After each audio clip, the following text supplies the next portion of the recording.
back. I'm here with the fantastic panel.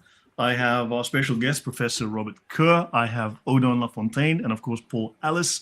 Paul is just completing his new book, which will be very interesting. We'd love to have him on to discuss that. Odon is completing his book as well, and we're going to be talking about that. Of course, Professor Kerr is a renowned international expert on, I believe it's ancient languages, and you have a fascination with the origins of Islam, as we do. But first, Paul, let's talk about your visit to the ICSA conference, I believe, before we get into the interpolations. Yeah, I thought I'd just report back to you guys what I was up to in Vienna a couple of weeks ago. So the ICSA is the International Quran Studies Association. It consists of around about, I went through the directory, there's about 160 members, of whom it seems to me that the vast majority of them are professional academics, professors and so on. And but anyone can join, so I've joined, but I'm very much a minority as a lay person. And every year they have an annual conference. They tend to vary the conferences between being in Europe or being in America or the Americas. And so it was in London 2 years ago, and I went to that. And then it was in California last year. So I didn't go to that, but it was in Vienna this summer. So I was able to go to that, and I thought I'd just report back on what I found. So the conference lasted for about 4 days. 4 dates with 2 full days and 2 half days. And during the course of that, I attended approximately 50 talks, 20 minutes each. So they tend to come in panels. They'll have 4 or 5 people talking for about 1.5 hours. And then they'll have a break, and people can mingle, and then they'll do some more. So about 50. So it's quite heavy going. I didn't go to all of them, but I went to most of them. I wonder, is it possible to share my screen here? I've never done this before. Yeah, on the bottom, click share, and then I recommend sharing your full screen. It tends to work better to do the entire screen than to just do a window. Okay, if I do this, will it? Yeah, select the window you want. Select the document. Okay, what do I do now? I've just selected. Share. I've done entire screen. I've pressed a little button to green. And then share. Have your document ready to show on the screen. Share that screen, and then click share. Is that share at the bottom?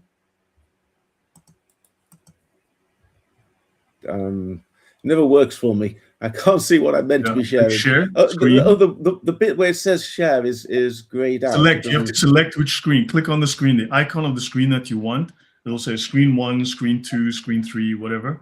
Click that icon, and then the button will light up in white. Share. So select you'll have the. Okay. I think so. Okay. Are you seeing this? There we you go. Should be seeing a schedule of the presentations. There it is. You see this? Yep. Yeah, we're all seeing it. So, my observation compared with 2 years ago is that the talks were getting more and more specialist and straying further and further away from the thing that I would be interested in, which is the exegesis of the Quran. So there were something like 80 odd talks here, but if I just go through the first 2 or 3, beyond inimitability, ijaz, the Quranic challenge and the ontology of texts, it will be one. The genealogy of Khalifa and its ethical horizons in Quranic exegesis, fertility rights between pre-Islamic South Arabia and the Quran, the Green Quran, deciphering the 7 Qur'at, color coding and letter symbols, and so on and so forth. I just wanted you to see just how precise, how specialist, but also how fairly unhelpful people's interests are. And so you can sit, as I did, for 4 days listening to these talks and learn very little of any usefulness about the Quran. And I think it's more extreme this time than it was when the conference was probably in London deliberate 2 years ago. to make it so narrow and so unuseful that people just tune out.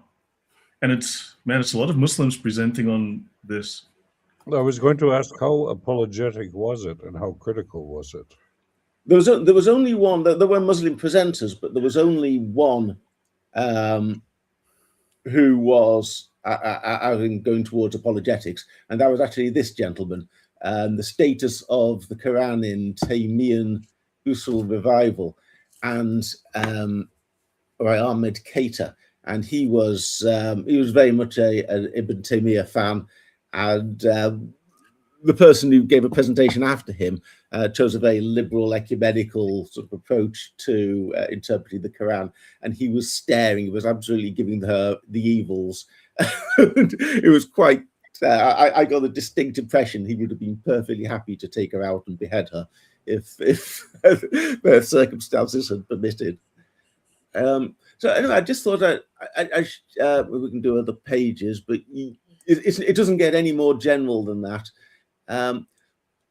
Of course, what I'm interested in is Jerusalem. That's my big thing. So I would generally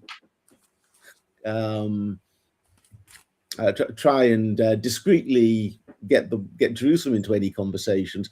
Jerusalem was only mentioned, as far as I could tell, in one of these talks, and that was a fairly precise talk on whether or not Mary menstruated whilst she was living in the temple, according to Quranic exegesis, the sort of thing that they were worried about back in the day. But what we talk about just simply is not discussed. It's not on their radar whatsoever. That was quite a good one about King Solomon's magic. That was probably, to me, the best talk of the whole week. Yeah, but there you go. All of these topics have certain presuppositions embedded in them, that because you have to then assume the premises, whatever, that the Quran is historically accurate as the Sin presents it. So to argue their proposition, you need to assume that the premises are all solid. So basically, when you start to argue with them in circles on that little narrow point that they've made, you're assuming that everything is authentic on the source end, and we're attacking the source end, because this is all just distraction when the substance doesn't exist. So one thing I was looking for is when I kind of mention the J word, is do I get any reaction from these people? Because I spoke to more than a dozen people, including some fairly well-known names within the area of Quranic exegesis. I don't want to get into naming them, but there are some quite big names there. And I would try and get in the reference to Jerusalem. I'm looking for any reaction. Are they shifty? Do they want to try and change the conversation? And they genuinely seem surprised. They never really thought about it much. They could be good liars, but I just get the impression that what we talk about isn't on their agenda at all. They're not thinking about it. They're not even thinking about the possibility of a grand narrative or an explanation. They are quite happy to burrow down within highly specialist areas that will never, you can do as many dots as you want, but you're never going to be able to link them all up. The other thing that I thought was a little bit interesting is that, with one exception, I don't think anybody there recognized me.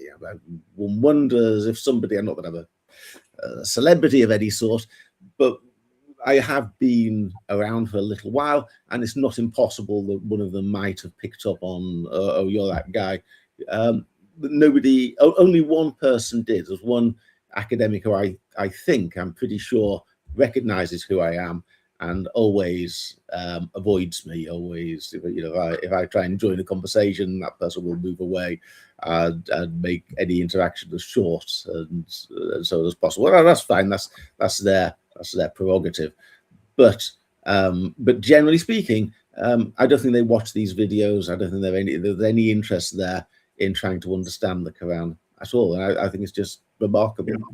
I mean, I look I thought of this one time as you've got these arguments they present, which tend to go in circles, but that's like a third tier issue where you're arguing about details, but at a higher level, you've got is the logic that they applied sound, right? So because if they can get you trapped here, going in circles around these theological issues or whatever minor points, then you ignore the fact that the logic that's been applied is twisted, incorrect, or somehow flawed. However, at an even higher level, you can go one level up to and to the first tier, and you can say, hold on, but your whole historical premise is completely false. So Yes. and then that just negates everything below that level. And I think we're trying to go to that first level and go, hold on, but if this is a false history, this is myth, then the logic you're applying is by default false, and then every argument below it is just is a useless point anyway. And they're trying to trap us here, and I'm trying to work up here. Lloyd, if I could step in, even if it's all about myths and false history, I think some of these scholars might be even beyond the top tier. You just have to picture them as sort of acknowledging that the fate of billions of people depends on their studies, but they don't believe in it. They don't believe that God gave the Quran. So, what is their stance on religion and on Islam? I think for them, they picture themselves as being above the Muslims, because they have a better understanding of the falseness of their religion. So there is something very they are hypocrites in a way. But also the scholars are considered have a very high level in Islam, and they are critical to guiding the ummah. So if you go into the Sharia, you find that the scholars are regarded with very high status. Yeah. So yeah, there's that. Yeah. The same kind of logic can apply also to Islamic scholars. But I was talking about all these academics. Yeah, but they're serving Allah, right? Well, they're not lying. Like, remember, there's the whole story of I wasn't lying about Muhammad, I was lying for Muhammad. They're doing that for the good of Islam. How twisted it is to think that, okay, Islam is good enough for you, Muslims. And I acknowledge with my studies that it comes from Muhammad and so on, but there's nothing divine in it. I know it. But you are not good enough to share in my philosophical views or my own religious views. You see, there is something, there is a lot of scorn, or it's really an attitude that despises Muslims, I think. Yes, there's a very strange sense about the place. If you're talking about something really refined and detailed, then you can have some kind of level of conversation. But if the conversation becomes too broad, it's almost like it's being rude. It's like you're being unsubtle. You're breaking the unwritten rules that you shouldn't really talk about it. I'm not sure I would say they're hypocrites and they're secretive, but it's an unwritten rule that they're not interested in any kind of meta narrative or thorough explanation.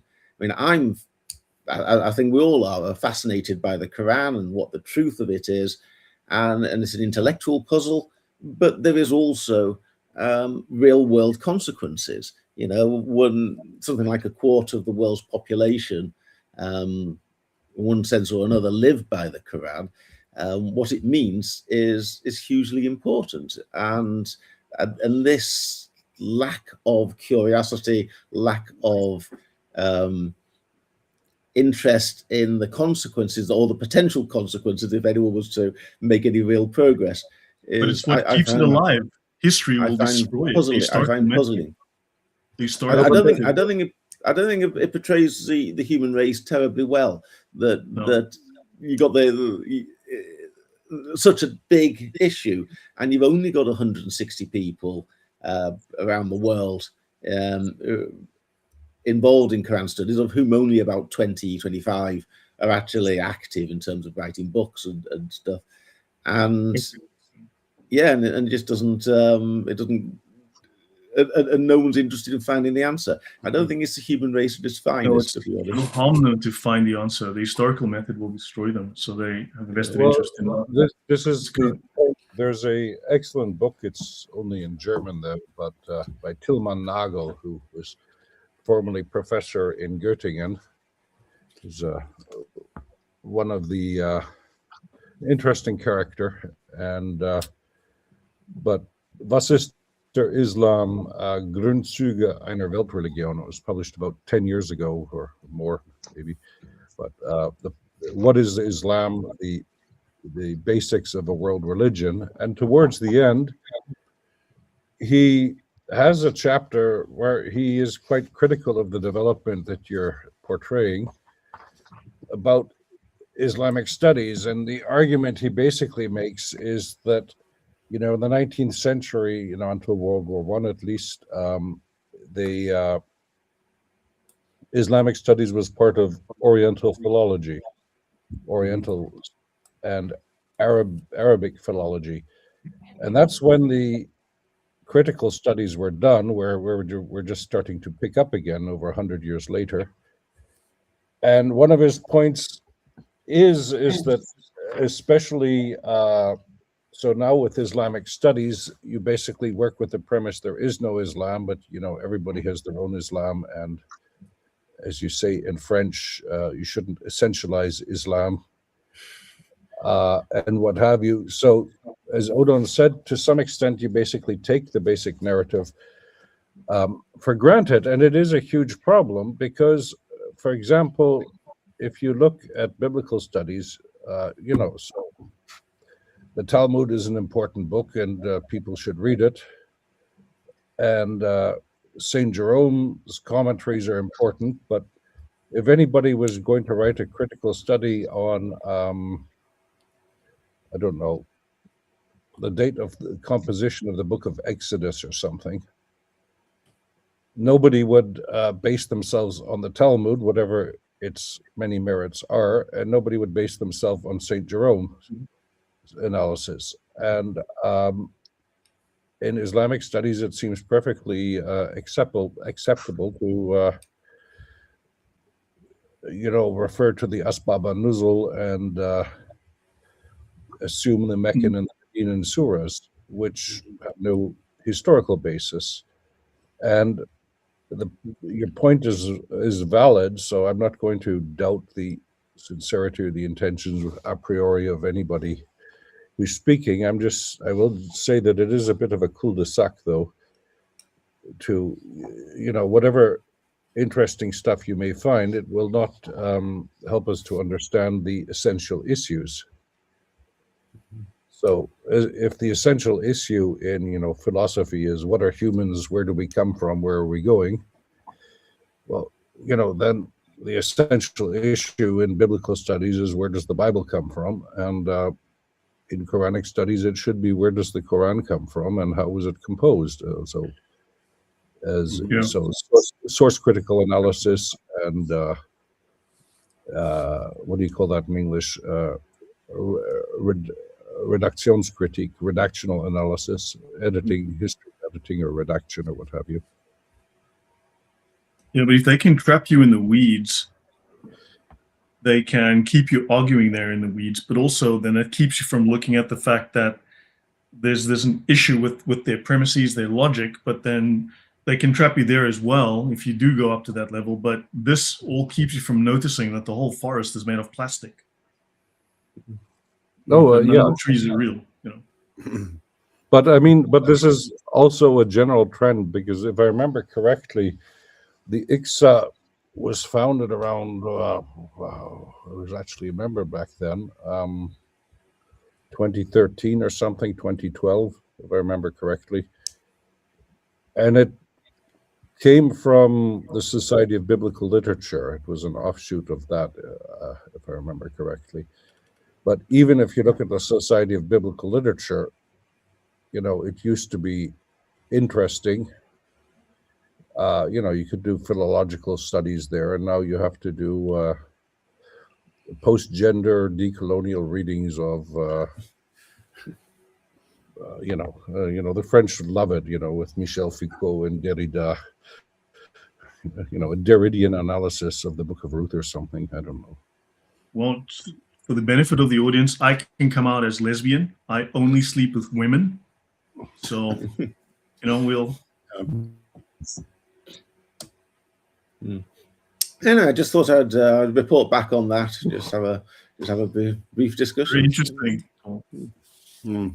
Well, Paul, have you been following ICSA for a long time? Did you find it? I joined ICSA before the London conference, which was 2 years ago. Okay. I've been there. I've been a member for 2 years, I guess.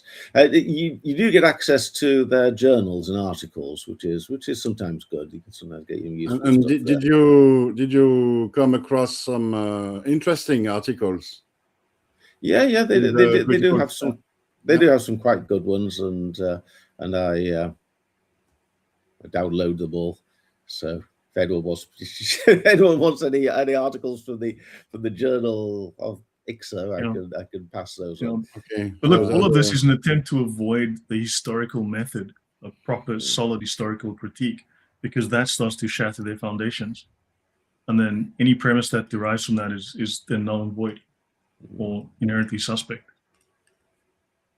Well, this is part of the problem. And, when Otting was president, and I think he was one of the first presidents, and then Gabriel Said Reynolds was president, then it seemed to be there was at least some element of historical critical studies involved, but it seems to have gotten less, is my general impression. But Hey guys, sorry I'm late. Made it. This is good.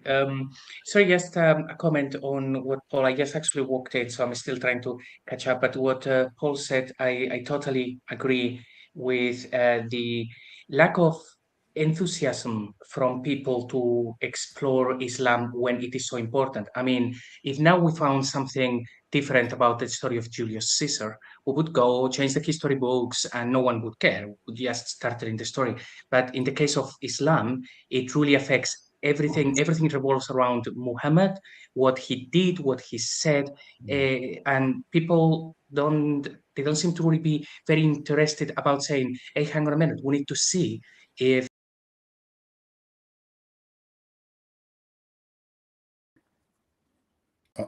Do we have a glitch? Okay. Okay. Lloyd's fallen into the void and not come back. Yes, Lloyd in name, only the name stands.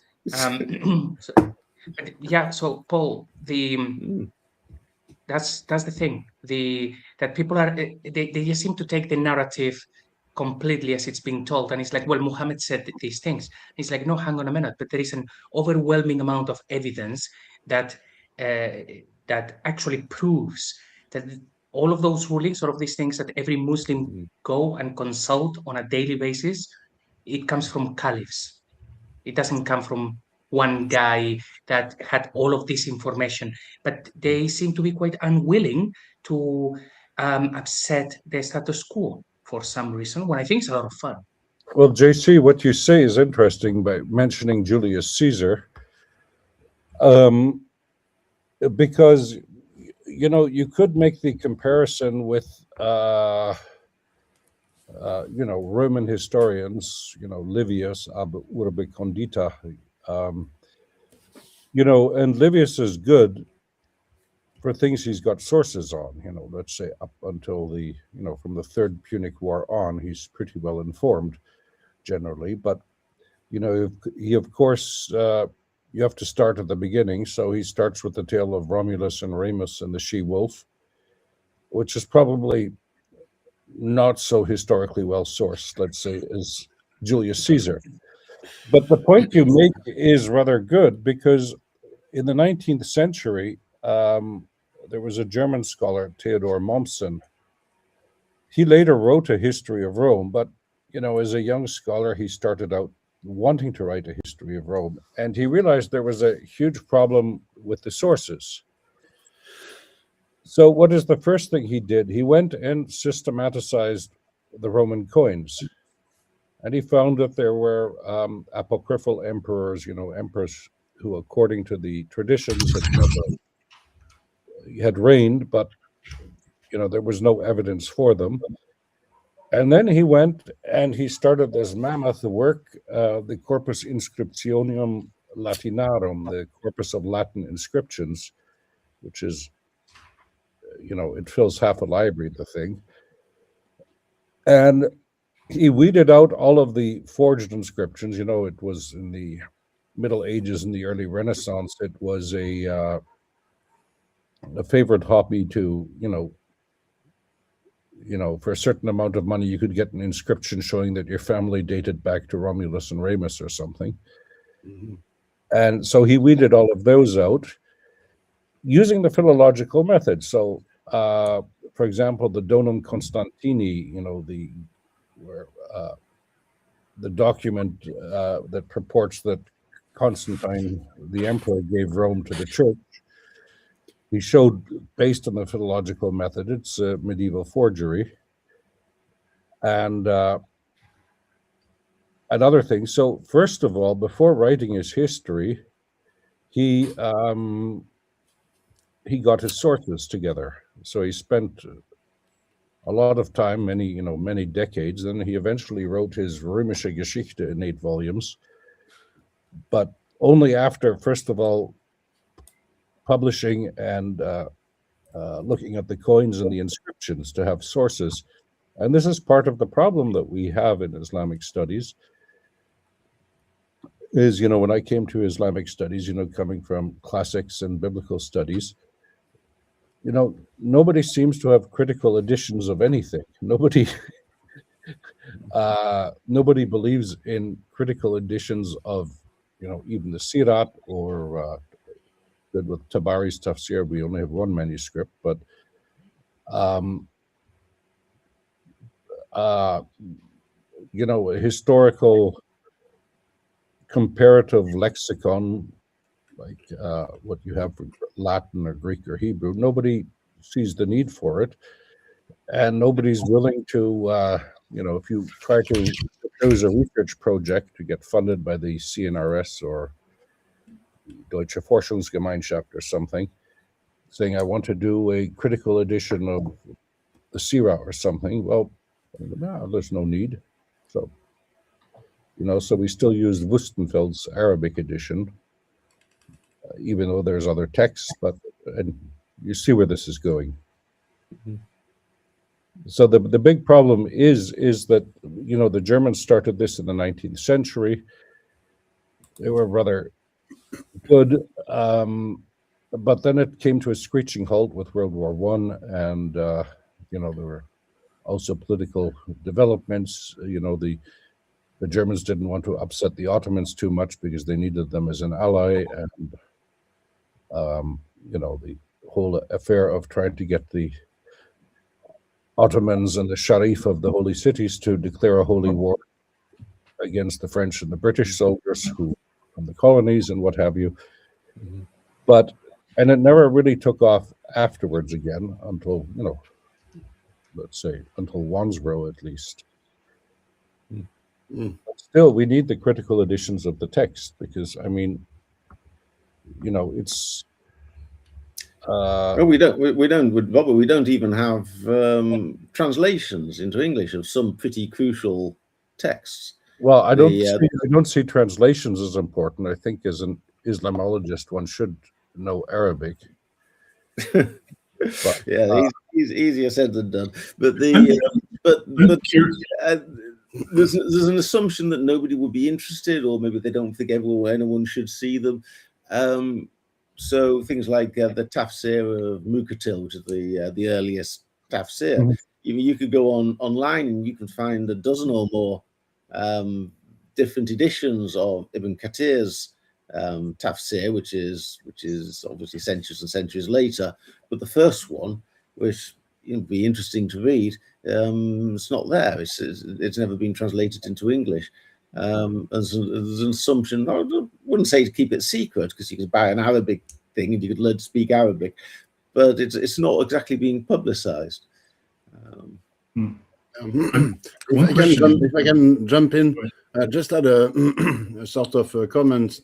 Robert, you spoke about geopolitical constraints, starting with the maybe before the First World War, but there were other influences to prevent scholars from really actually studying Islam, and I'm referring to the case of Henri Lamas that you know of, Robert.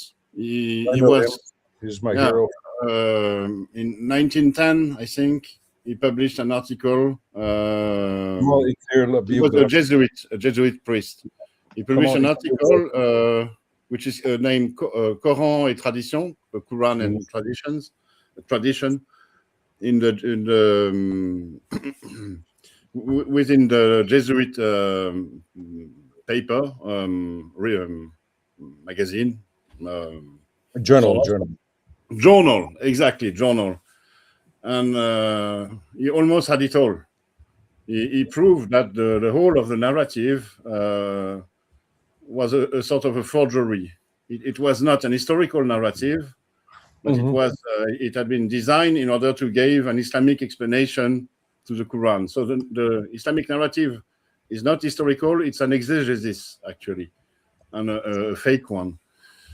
And thereafter, his superiors asked him to stop all of his critical studies on Islam. So he kept on with historical studies or studies on contemporary Islam, but it shows that there are ideological and maybe religious or philosophical influences that exert on Islamic studies. And some people don't want Islam to be dismantled or to be unveiled. Islam might be useful for some great interests, but for a Muslim to question Islam is, of course, blasphemy. I just want to mention one thing, talking about fraud. This is the Ashifa, supposed to be the best biography of the Prophet Muhammad for over 800 years, right? And I mentioned this yesterday. I mean, these are issues that I would raise with Muslims. Like it says here, Muhammad asked Imam Ali to ensure that no one other than him should wash him, his covered body, after his death. He told him, no one has ever seen me naked. And if it were to happen, he would become blind. Now, size does matter. Yeah. Well, so one has to wonder about his wives, right? I mean, just as a basic question. Just read the above. Lady Aisha said, I never saw the private parts of the Messenger of Allah. Well, yeah, you can find this. I mean, this is one version of the other versions of this particular Ashifa. You'll find the same. Yeah, it is insane. So if we were to then press Muslim scholars on this, and they would end up having to admit they have no proof for this, and you'd say, so hold on, are you saying the entire narrative has been built fraudulently on tales like this? Then that would also destroy the credibility of how many hundreds or thousands of scholars over the years. Well, you have in Brussels, you have the Bollandiste, which is a Catholic organization, and they have an amazing library, and if you can find a book anywhere, you go there. And but why did the Bollandiste come to be? And it was a bit in the tradition, but much before, of Henri Lamas, Coran et Tradition, comment fut écrit la biographie de Mohammed. How was the Quran and tradition, how is the biography of Muhammad composed? But what they did is they looked into the saints' lives, critical studies and see, which saints are actually saints, which ones actually lived, and which ones were invented, and which hagiographies of saints can claim some degree of authenticity, and which are, how should we say, largely works of fiction. And these critical studies, and as Odon rightly pointed out, Henri Lamens, but he wasn't the only one, was silenced by the church. And you even have this in the encyclica of Pope Francois, the Evangelium Gaudi, where he says he wants a dialogue with true Islam. I didn't read it in English, but it's what he said was translates into true Islam. I think it's about paragraph 258, which is nonviolent. So what is interesting here is that it's now apparently the Pope that decides what true Islam is. That would sort of like be asking, as Remy Bragg pointed out, asking the Dalai Lama to point out what true Christianity is. Right. So we have these incongruencies. And all of this points to what Lloyd would say an upper tier ideologies that are beyond the church, beyond the scholars, that would claim that every philosophical view, every religion is equivalent. They are all the same. They are non-violent. That's a heresy. But it's heresy within the church. But still, it exists, and this is a kind of views that that controls. Like, for example, the scholars you listened to, Paul, when you went at this ICSA conference, and what's really, I would say, evil or really wrong with this is that it's not said openly. This kind of ideology is not written. There are no there are no people that put forth this kind of thought. It's all hidden, sort of. With ICSA, I kind of have the impression it's a bit like the story of the emperor's new clothes, and Paul was the little boy. Well, not on this occasion. The little boy is still marshalling his arguments. But yes, at some stage, the truth will out, and people are going to. Well, all these people.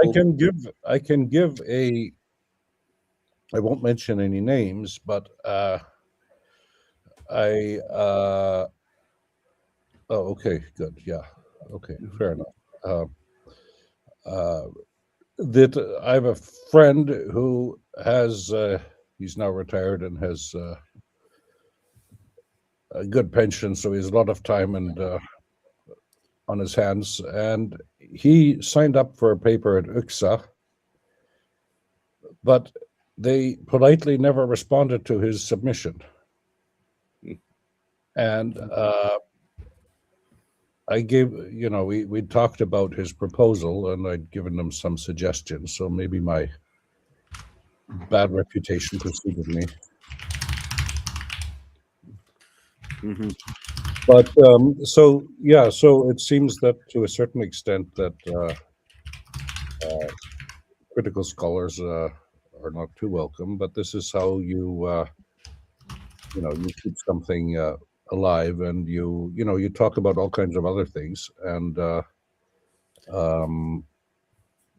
you don't get to the essential, and I think the point is well taken, because what is the Quran? That is the question that we have to ask ourselves.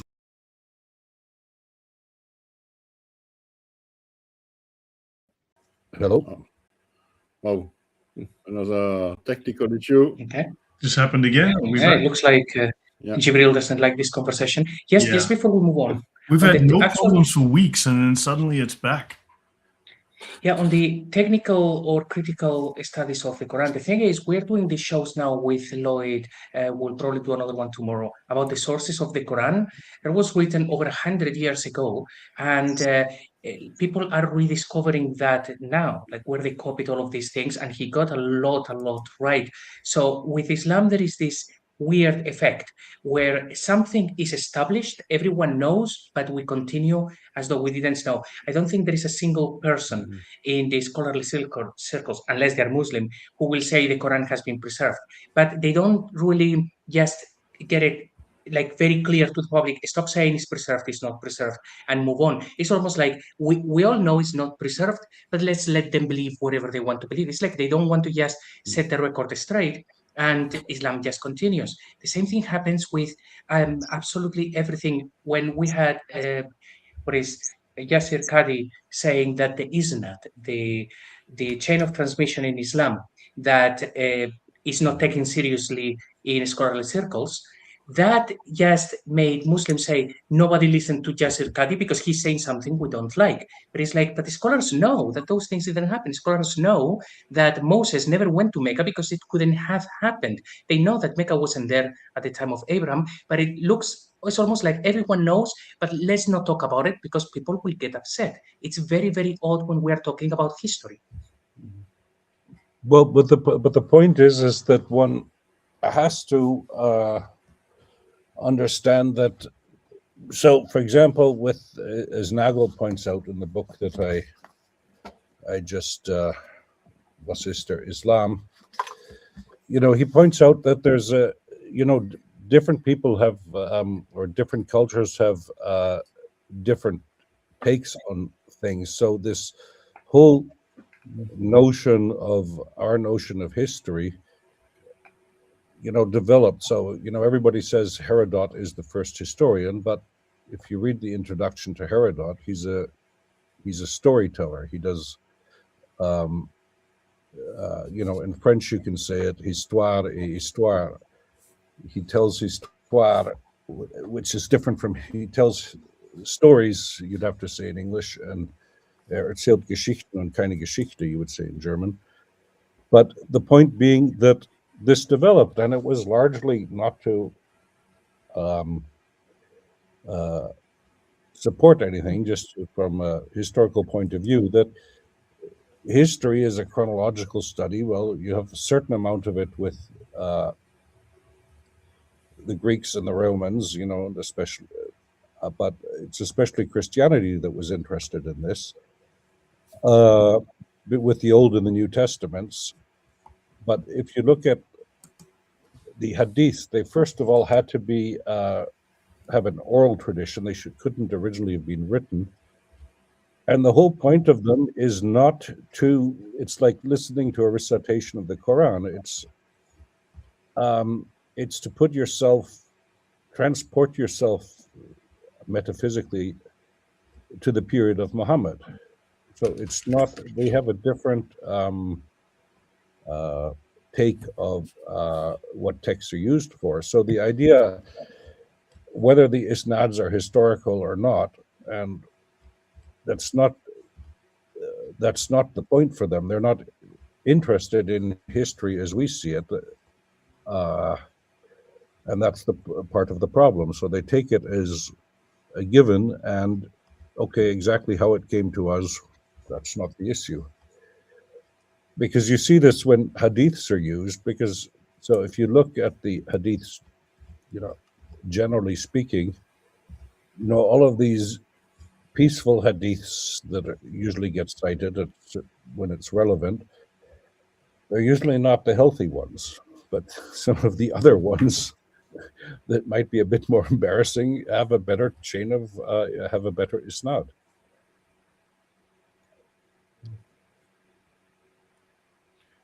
On this point, someone sent me this recently. Friend of mine, South African Debbie, based in the US.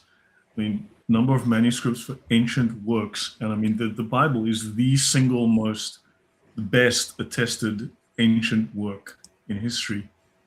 And no one questions the authenticity of the Iliad, which has, what, 5 copies? 6? I don't know what it is. I mean, no, okay, 1900. No, but which one has like 5 or 6 copies that no one questions? Pliny the Younger and Tacitus Annals, 36, but there was one for, how many copies are there of the Odyssey? One of the most famous ones and most influential ones is Tacitus's Germania, which had a huge influence all the way up to the Third Reich, which is interesting because, but there's only one copy there, and it's now in Italy. It was in Heidelberg, and it got kidnapped or booknapped or whatever you want to call it. It was an amazing story in the Middle Ages, but the point being, but this is where critical philology is important, because when you read, text of the, if the Iliad, well, if you know Homeric Greek, then you see, because we have an overview of the history of Greek, we can tell approximately when a Greek text was written and by whom. Well, not that I'm saying that Homer ever existed, but with the Iliad, the last 4 books are clearly apocryphal. It just gives the happy ending everybody wants, and nobody says they're authentic. And this is where the thing is, where codicology becomes very important, because that now that you mentioned Homer, we've got the popular recensions of Homer, and we've got the academic recensions of Homer, from the Alexandrine Library. So we can tell that, and so with philology, you can do a lot to posit spurious texts and what have you. Well, but this is the problem. This still needs to develop for Quranic studies. Well, my thought was that I think it was Alexander the Great I was thinking of. The writings on him amount to maybe 5-6 documents. No one questions his existence, but we've only got a handful, literally a tiny handful of documents attesting him.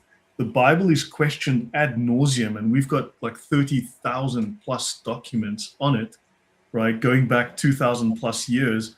And the Quran doesn't even feature here. There's basically 0 ancient Qurans that we can really talk about, and yet the Quran must not be questioned. It is not questioned. I mean, that's a double standard. That's a serious double standard. Glaring. Yes, and with Islam, there is this thing that they have done, which I think it filters through the whole ideology, which is they cannot question anything, because the moment they do that, they realize the whole thing is incredibly false. So Muslims are really forced to say things that are contradictory. For example, that the Quran is the word of God and it has only one meaning. It is very clear. But then when you go to the interpretations of those verses, you will have people just writing stories about those verses. They don't know the meaning. So if they only saw that, they will see, okay, so it's supposed to be very clear word of Allah, but the scholars have no idea the meaning of the verse, therefore this is not from God. So they have to prevent them from first reading those things. And secondly, for those who do, they have to make them still be compliant to Islam and say, no, the consensus will be this one, so we ignore the others, despite of saying that everybody had multiple opinions. So they have to be forced not to explore and to accept, perhaps under threat or whatever it may be, in order for them to stay in it. It's really bizarre. Well, if you can just pull up the table again, Lloyd, that you just showed. Give me one moment. There you go. So the interesting thing about these, that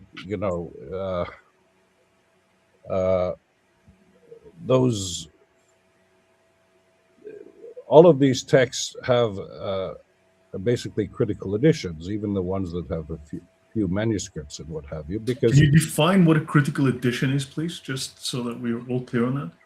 Okay, a critical edition.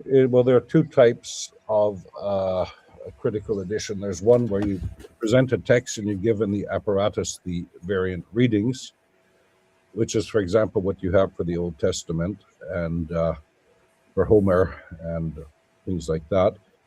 And then you've got the that's the diplomatic edition, and then you have an eclectic edition, is, for example, what you have for the New Testament, where if you look at the Nestle Aland United Bible Society's critical edition of the New Testament, what's presented in the main text, maybe you can see if I can find a copy just to show what a critical edition is. I meant just a brief explanation for the audience, just like a summary. So where you try to present the text, what you think is the most original text. One second. The most authentic version of the source text based on a cumulative review of all the rest. So you think you're finding out? 1 second. I'll just share a screen here. So how does that work? Partager. Voila. That's a page from the Biblia Hebraica, where you have the variant readings and footnotes at the bottom. And I'll just find the New Testament.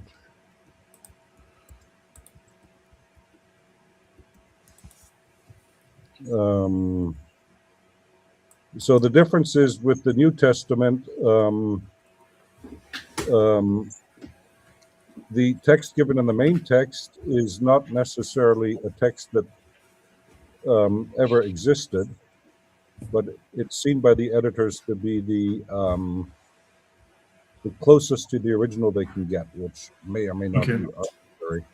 No, that's fine. Yeah, great. Good. So this is the New Testament, and there you have the variant readings at the bottom of the pages and from all the different manuscripts. So you try to, the idea is to, with a critical edition, try to establish the oldest, most reliable version of the text. And you do, as I said, there's two main ways, the diplomatic and the eclectic editions, but in both you give the variant readings, which until now has never been done for the Quran. In how much this is based on what we have is hard to know, because we can't date the earliest manuscripts. So C14 doesn't work for fine dating of manuscripts. And we saw this, for example, with the Birmingham Codex about 10 years ago, which made this big hype. And the dating of it was from 550 to 650, but people don't realize that carbon-14 datings give a statistical probability. So, i.e. 600 is the most probable date, and then it diminishes on both sides to 550 and 650, and anything earlier or later becomes a statistical improbability. Can't be entirely excluded, but the point is that we then have a Quran codex which dates to 600, which would be before Muhammad became a prophet according to the traditional account. But what you saw with Muslims, what they all did, is they said, oh, this is interesting. See, we like science. It shows that the Quran was written earlier than we thought, because if the prophet died in 632, so everybody said, so we combine science with Islamic traditions. So this text probably dates from 640 and 650. And you're going, but this is not how you cannot abuse carbon-14 dating in such a fashion. It's so the chances of it being 640 are much less than it being 600 by an exponential amount, because it doubles in each. Yeah. I just did a presentation in the last NAPC conference in London Well, I mentioned this carbon dating method as being not very precise, because there are too many parameters at play. Well, what is interesting there? No, there are too many parameters in play with this, and what you see is that. So, if you look at archaeology, for example, if you want to see, if something old dates from the Paleolithic or the Neolithic, then carbon-14 is good. Yeah. But one of the first things that was dated with carbon-14 were actually the Qumran manuscripts, because they were just discovered shortly after the C14 dating. But there the debate was, are the Qumran texts from the Middle Ages or from antiquity? Mm-hmm. So there you can use carbon-14 dating. That's relevant. But even nowadays, for example, we know the community that was behind the Qumran text, and we know a bit about it, and it was founded in the 2nd century BC and lasted until 70, when the Romans destroyed it on their way to take Jerusalem. But the carbon-14 dates make the text 100 years older than the community. And you see this, for example, with Old Norse text from Iceland, the Viking sagas and what have you in Old Norse. And the carbon-14 dating, so they're about 100 years older, which makes the text older than the discovery of Iceland by the Vikings. Yeah, but it all depends on parameters. You know the method, Robert. It works with comparison. You compare the amount of C14 in the text you want to date. You compare it with a standard manuscript that you know exactly the datation. Yeah. And if you want to date for example, the Birmingham Quran or the Birmingham Folios, you need to have a standard, another text, another manuscript, a standard manuscript from around the same time that has been made with the skin of the same animal that would have been bred in the same conditions, in the same territories, with the same climate, with the same food, and all these parameters are impossible to match. And so you cannot get a precise carbon dating of a manuscript. It's not a tool by which you can date manuscript. But of course, I read after Birmingham, where that some smart Alec then proposed the most interesting theory I've heard. It's totally ludicrous. He says, well, maybe they slaughtered a lot of sheep to make parchment, and they kept it stored, and the Arabs conquered this stockpile. And you're going, well, it's like leather today. It's usually a byproduct of slaughtering animals for food, and you use the skin. And it's not that you slaughter herds of sheep just to have parchment for manuscripts. And the idea that you kept them stored, maybe. Well, prove it, first of all. You have to prove it happened. It's a rather humorous proposal. Well, if there is one thing that we learned from the last presentation from Odon, is that in Mecca they have lots and lots of sheep, so they could afford it. Oh yeah, of course, yes, and they knew the Prophet was going to come, so they stockpiled. Yes. Yeah, but the thing is, we are talking about ancient Quranic manuscripts or fragments, and we have some of them where I would refer to yesterday's presentation. We have some of them where the Muhammad mention is absent. In the Sana manuscript, for example, the famous palimpsest, there is one mention to Muhammad that is absent. In another manuscript that was in the famous UNESCO CD-ROM from 1995, There is also, I think it's verse 29 from Surah 48 that is missing.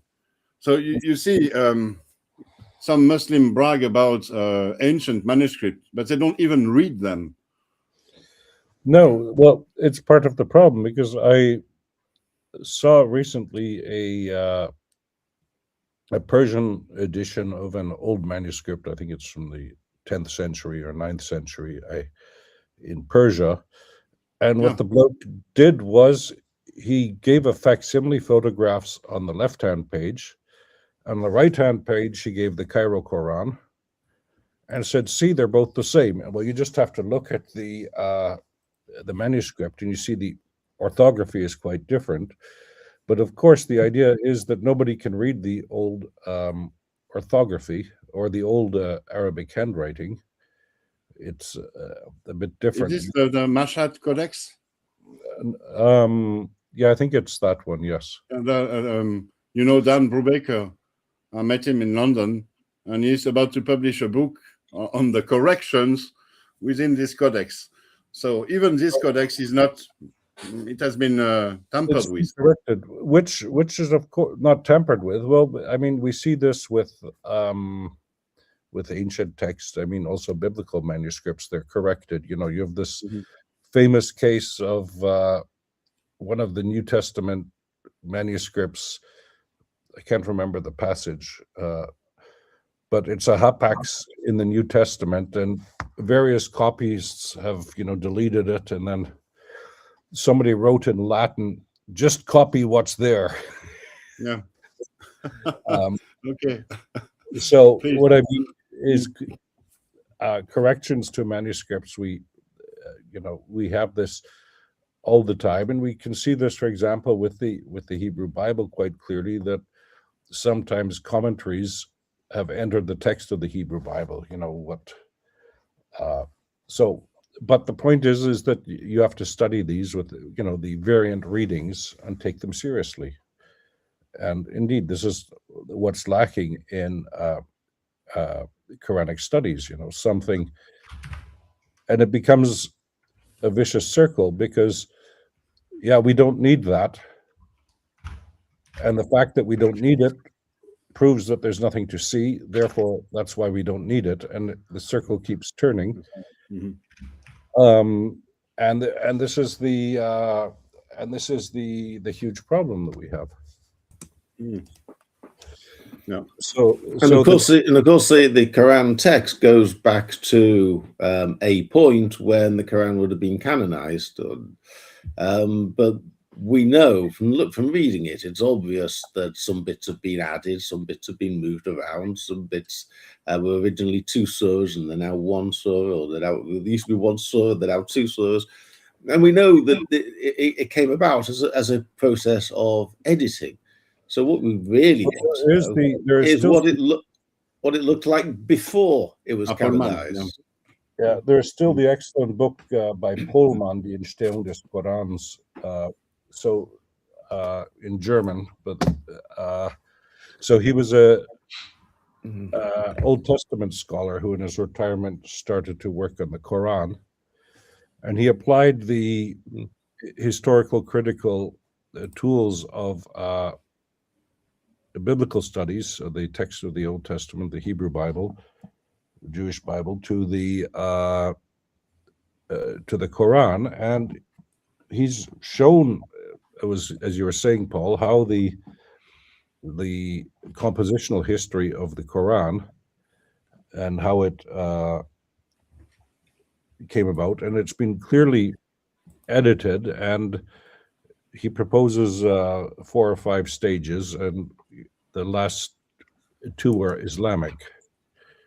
The Quran has been Islamified. Yeah, and not to mention it wasn't even dotted. Yeah, well, there's actually a funny story about that in Tabari. That apparently he says the Quran was originally written down with diacritics, but then they were removed so that everybody could read the Quran in their own dialect, which is a rather unique take on the matter. and then they were later added again. But, have you gentlemen considered the actual name of the book being Quran? Yes, because the earliest sources that we have outside of the narrative, one being John of Damascus, whether the date is right or wrong, he doesn't call it Quran, he says a book. And then we have Leo III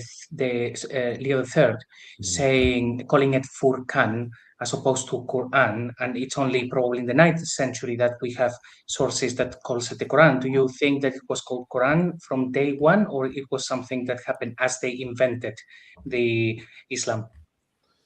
no, because it's clearly, I would say it's clearly something else that's referred to in the Quran. It's not the Quran.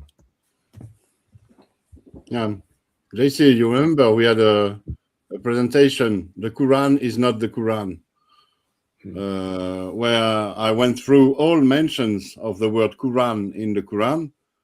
And if you look at all these mentions, you realize it's not about the Islamic Quran, it's about a lectionary, an Arabic lectionary. And so the invention of the name Quran for the Islamic book, it must have come at a later stage. At first, it was all about an Arabic lectionary, which is not the Islamic Quran, which was another book. And thereafter, when Islam was sort of processed or invented, they chose the name Quran to name the book, the holy book, because it is so oftenly repeated within the text that it can make sense. It can make sense. Within the Quran, there are mentions of an Arabic lectionary that is presented as being a divine scripture, a sort of revelation, the first book that is given in Arabic to the Arabs. And it's quite easy to understand, because a lectionary is a collection of excerpts from sacred scriptures. So in a sense, it's a divine revelation. But it's not the Islamic Quran, it's something else. Yes, that's that I would agree with that. So it's clearly Kiryana. We've discussed this, I think, when we discussed the Syriac word. It clearly comes from Kiryana in Syriac. Right. So for the benefit of the audience, so what you are saying is that if you took a time travel machine and you went back to, for example, the year 670, and you went to your local bookstore and you said, "Hey, can I have the Quran?" They would give you a completely different book. Yeah. Basically, they'd probably give you the Bible, I would say. You go to an Arab bookstore with Arabic books, and you ask for a Quran, and they might give you the Arabic lectionary. Correct. Or an Aramaic one, but so Quran becoming this book is part of the process that Professor Kerr mentioned a moment ago. One of the last stages when they are Islamizing the whole thing, and they are creating their own meaning to things, such as, well, that, the night journey, and everything else, making it Islamic. Yeah, it's part of the same manipulation of key terms within the Quran. So Quran within the Quran became the Islamic book. Nasara became Christian. Safa and Marwa in Jerusalem became Safa and Marwa in Mecca, and so on. There is a big manipulation process that changed the meaning of the words within the Quran. And I think it seems quite likely to me that the surahs were originally circulating individually, or possibly as part of smaller collections.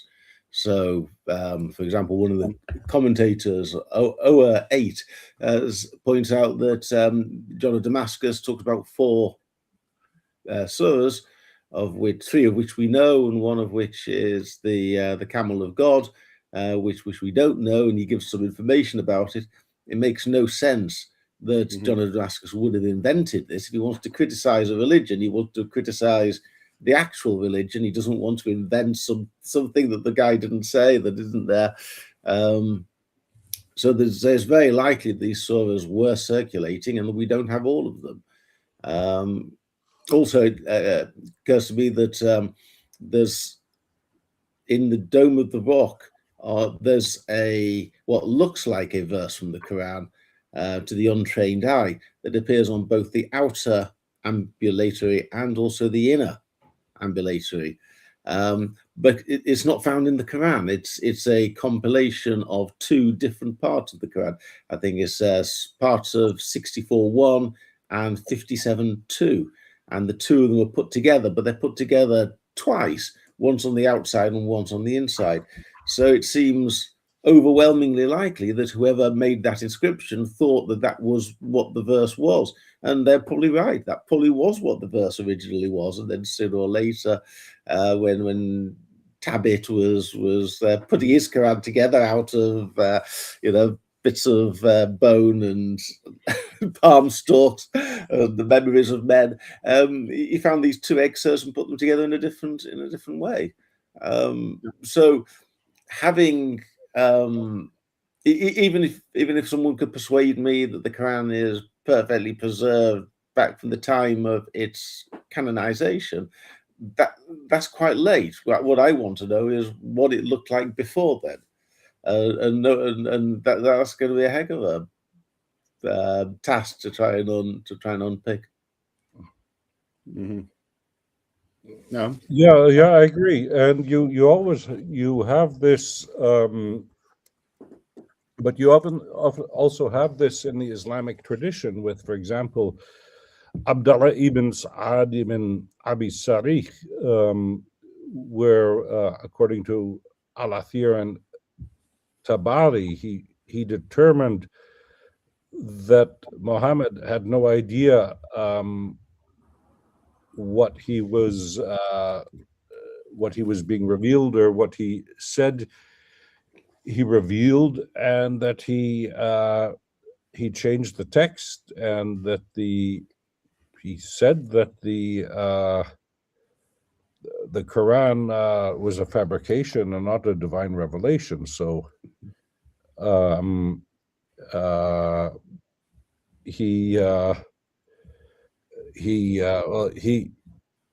had the same nursemaid as Uthman ibn Affan. So Uthman asked, according to the Islamic tradition, Muhammad to spare him, which he did, and he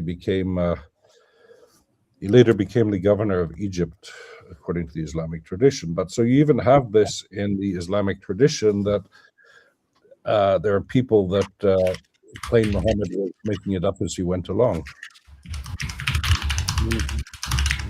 So what you do point out is rather good, is good with the what do you call that in English? In the inner and the outer rotunda of the Dome of the Rock. The walkways, ambulatory is too difficult for me. So the inner and the outer walkways, the clockwise and the anti-clockwise. Voila. The point being that there are three things you can do with those texts. So some of the texts are found in the Quran, but they're not found together. So my predecessor Oleg pointed out that they probably make more sense the way they are rendered in the Dome of the Rock than how they are scattered throughout the Quran. But the point is, there are three possibilities if you look at this text critically. So one of them is that they are indeed quotes from the Quran, but you then first of all have to prove that when these texts were composed, the Quran was already in circulation, written. Or B, you could make the argument that the Quran borrowed these texts from the Dome of the Rock, and somebody got the filing cards mixed up.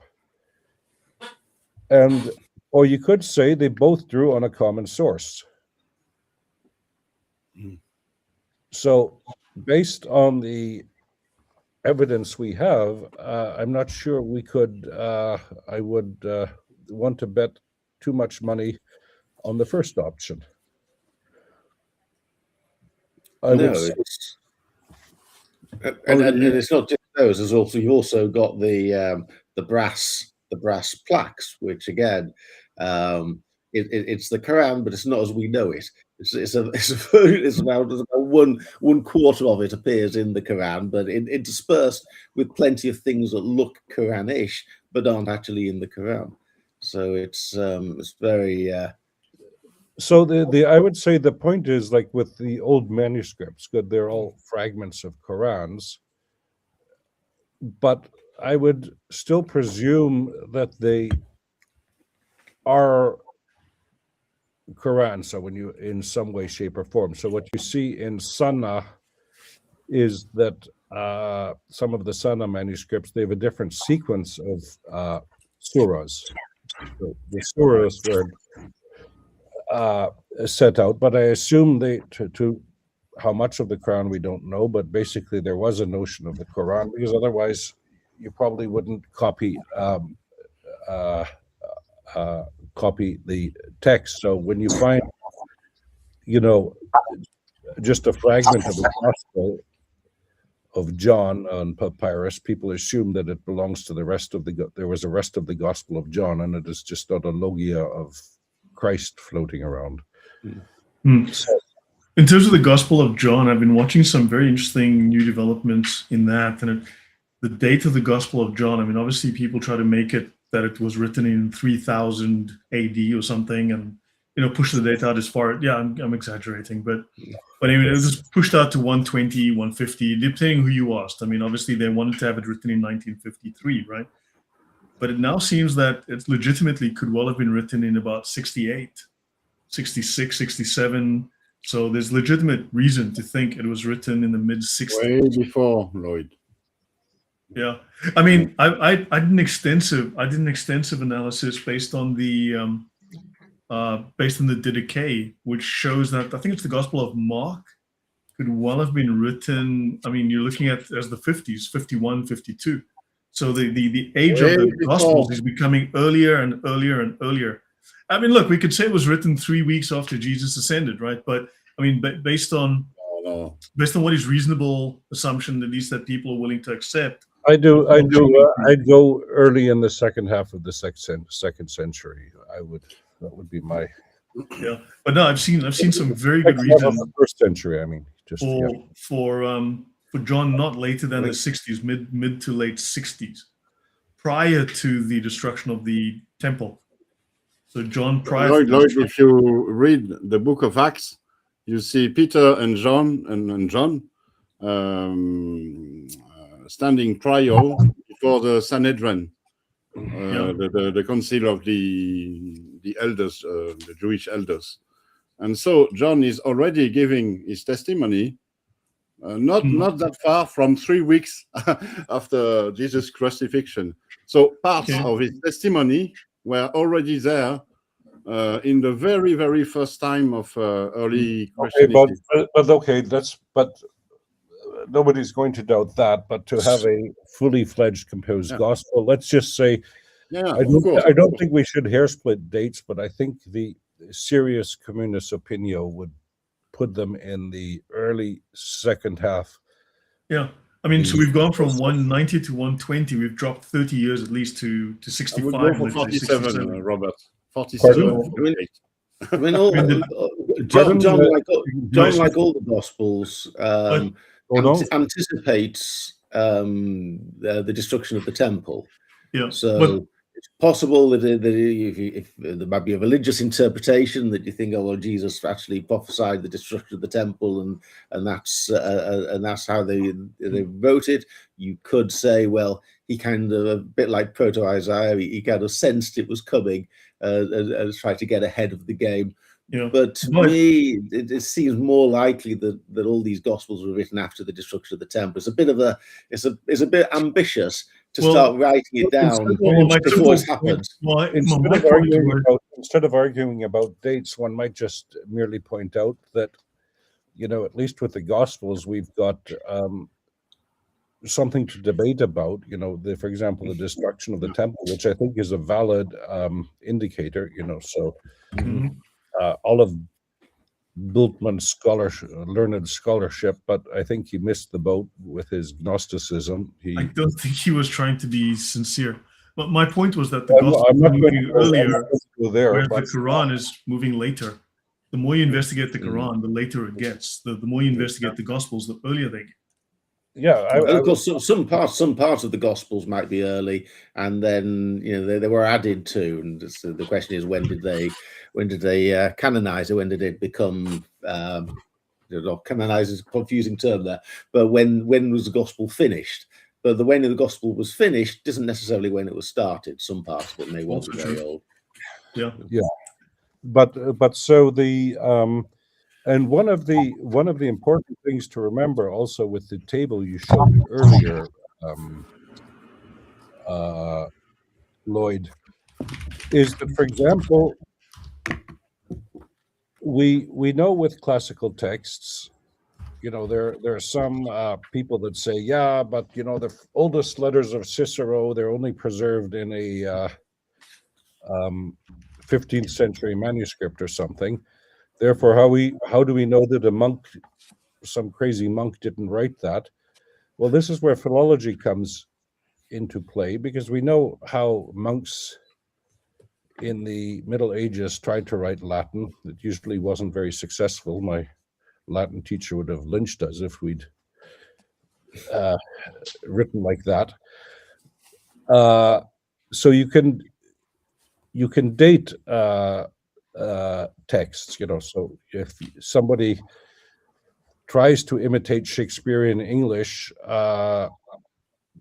you see they're pretending. And we have these famous cases of forgery, and not forgery might be too big a word, but from ancient Egypt and also from Mesopotamia. So one is from the time of Nabonidus, who we know had an archaeological interest and said in one of his texts that he dug up texts from before the flood.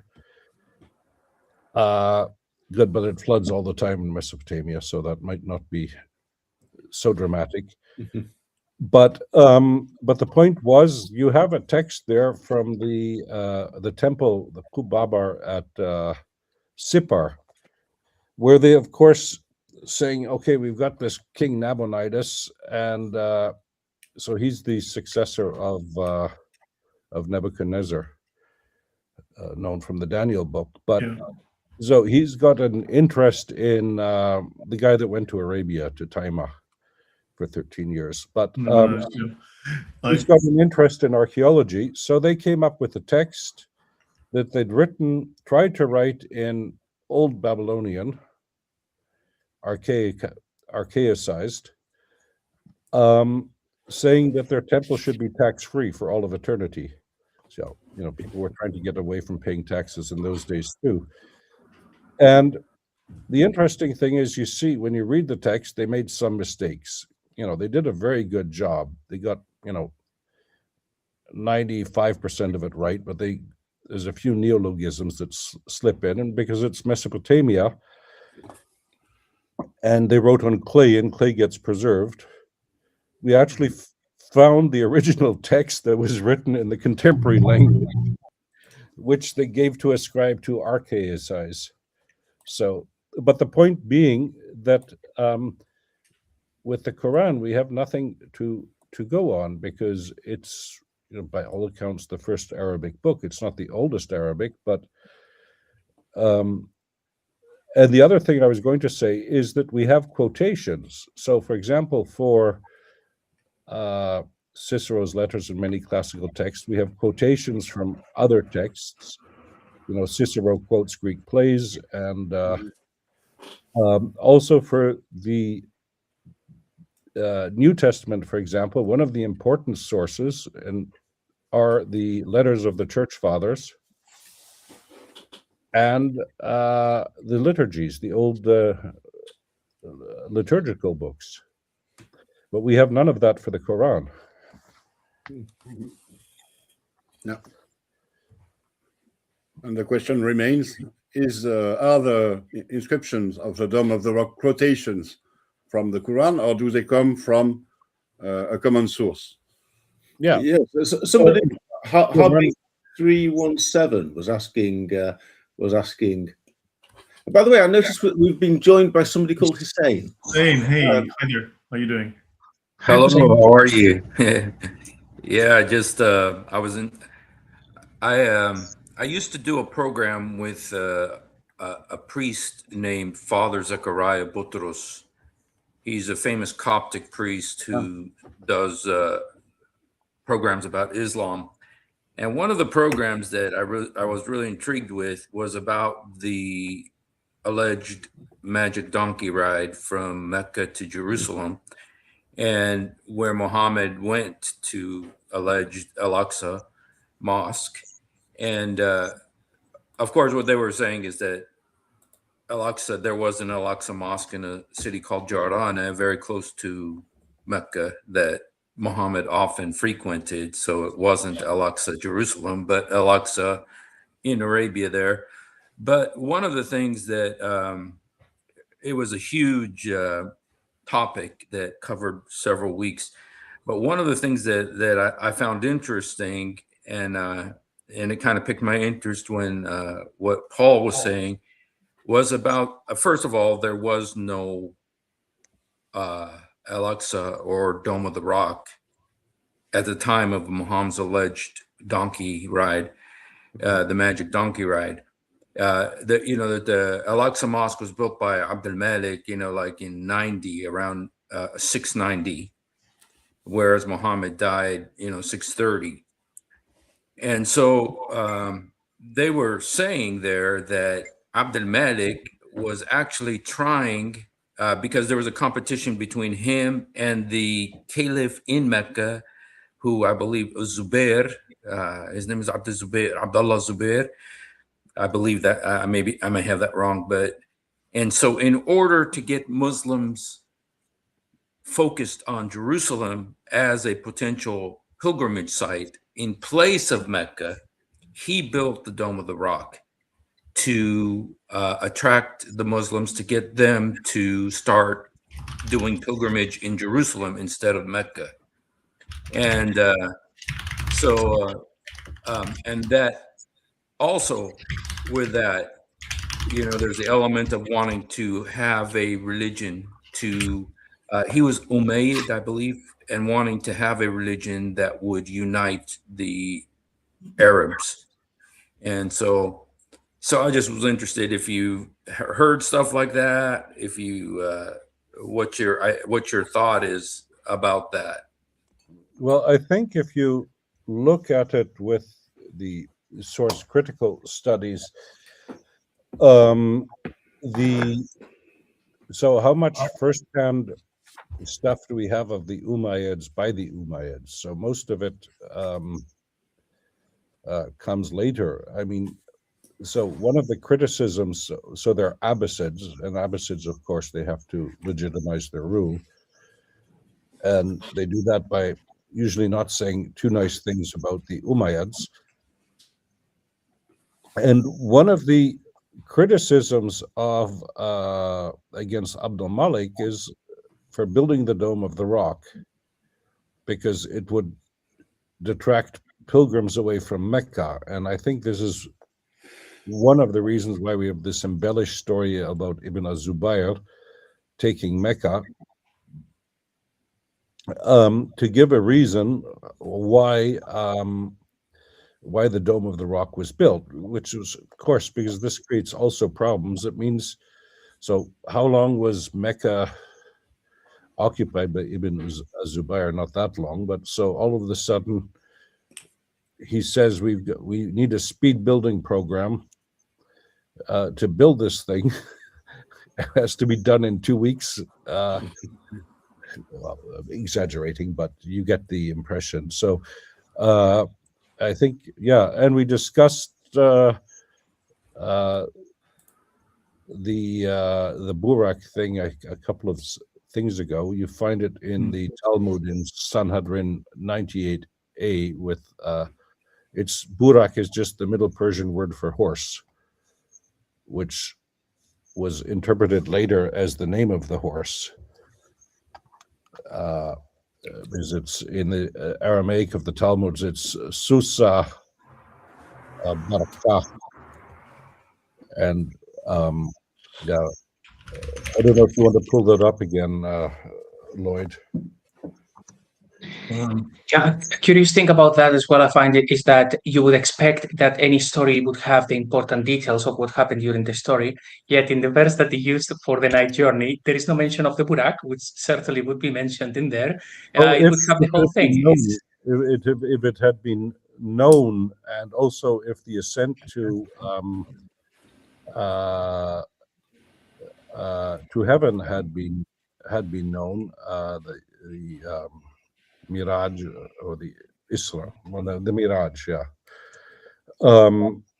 They would have probably have mentioned it, because it would have. But there is a book by a German scholar, Hartmann. 1 second, I can just. Sanhedrin 98A. By the way, guys, Husein is a friend of Usama's. He's a friend of the channel. He's been on with me several times in the past, and he's very well known in the apologetic scene in the US. Iraqi, I believe, right, Husein? Palestinian. There you go. Yeah. So, and he understands Islam, and he understands the apologetic scene very, very well. So. Okay, and it's 14. 14. Sorry. No, 98A 14. If you just. Oh, my bad. Sorry. Let me find that again. That went out.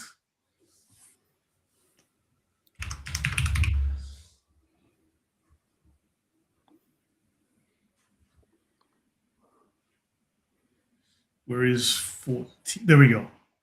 Oh, yeah. So they're discussing when the Messiah comes, and they're there we have Amar Le Shabur Malka Shmuel. Okay, so all Persian kings are called Shapur in the Talmud. It's a bit like Pharaoh in the Old Testament, or Negus for the king of Ethiopia in the Islamic tradition. Amritu Mashiach al Chamra Athi Ishdar le Susya Barka de Ithri. So the king Shabur said to Samuel Markley, you see, the Messiah will come on a donkey. So, of course, what he's saying is, if he's your king, he should come on a horse, because that's royalty. And so he says, yeah, here's my portable number. You can call me 24/7. And when he comes, I'll give him a horse. And you see what they say, a riding horse, but you see in the beginning, the right hand of the second line, it says Susya Barka. And you find this often in the Talmud, that they throw in a Persian word just so that people see that Shapur is actually talking Persian. And Barka is the Middle Persian word for horse, and this is where Burak comes from.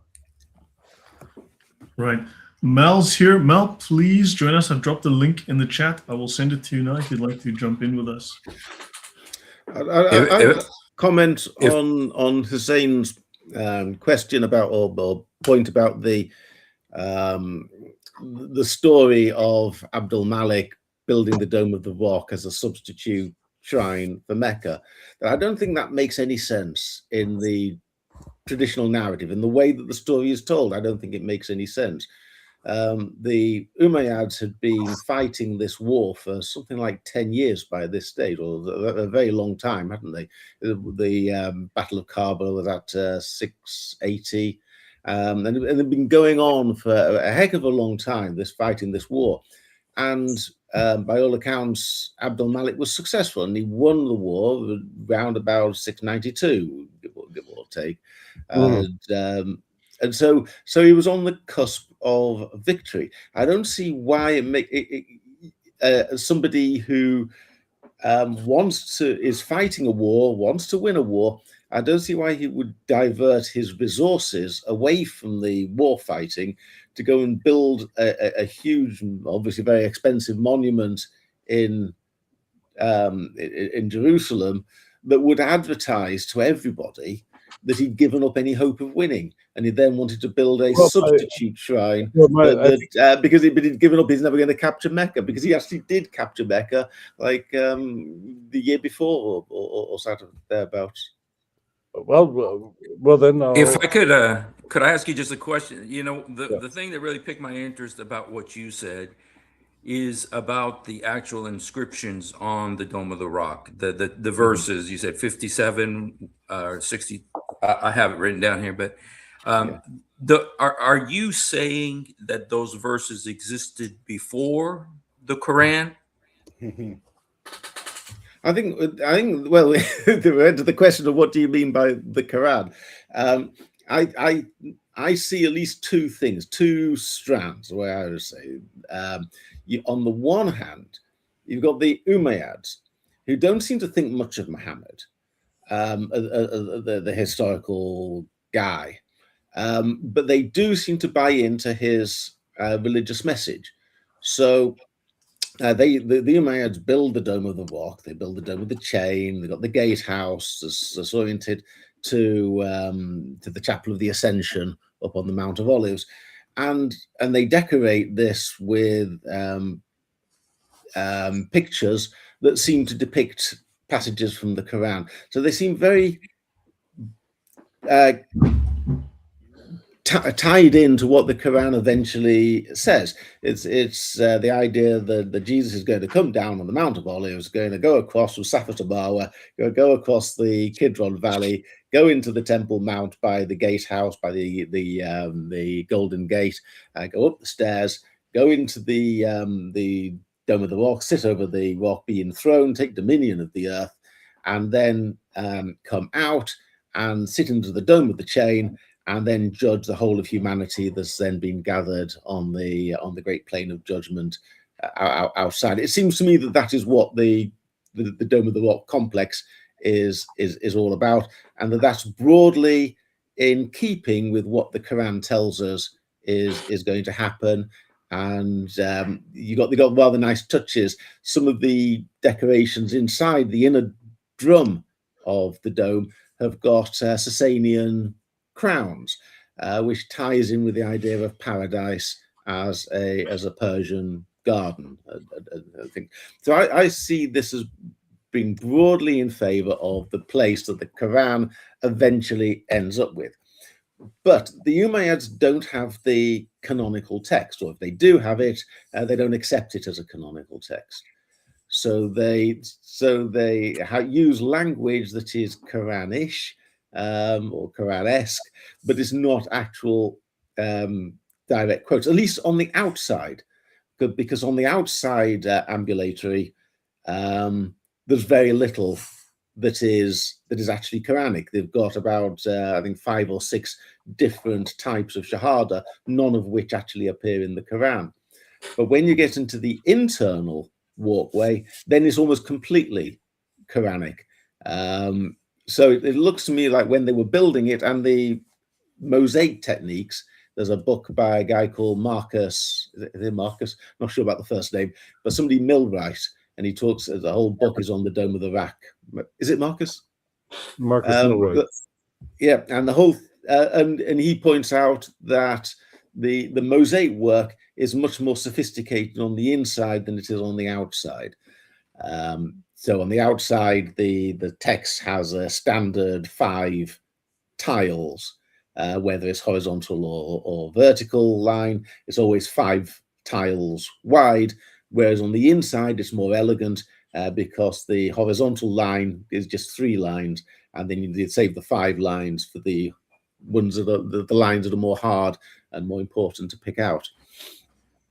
So, long story short, the outside verses which are not canonical, which are Quranish but not canonical, seem to be done when the style of mosaic making is rather rudimentary, and when they perfect it on the inside, it becomes more canonical. So my assumption is when they started building this thing, they were in tune with the Quran's message that the Messiah is going to come to Jerusalem, and you need to build, and you're going to judge everyone, is going to be enthroned, and is going to be linked to paradise.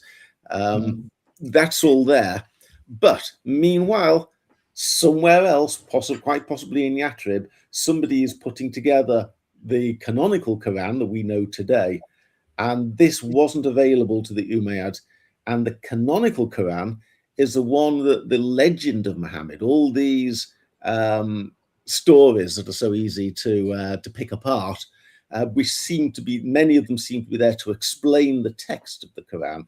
So whoever is making up these stories is creating an entirely false narrative based upon the text of the Quran. So the people who are true, the Umayyads who are truer to its message, don't have the canonical text.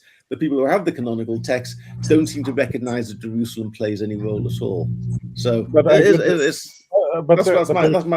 in broad. Well, you could make the argument, and I would say that, you know, there's nothing to say that the inner and the outer text were necessarily written at the same time, but the problem there is that mosaic making was, you know, since the 6th century, it had reached its flourish, at least. And what you could say that making mosaics with Arabic script was something new. That they initially had problems gauging that you could say, but the point being, what was I going to say? With the canonical text, I think one should look with the.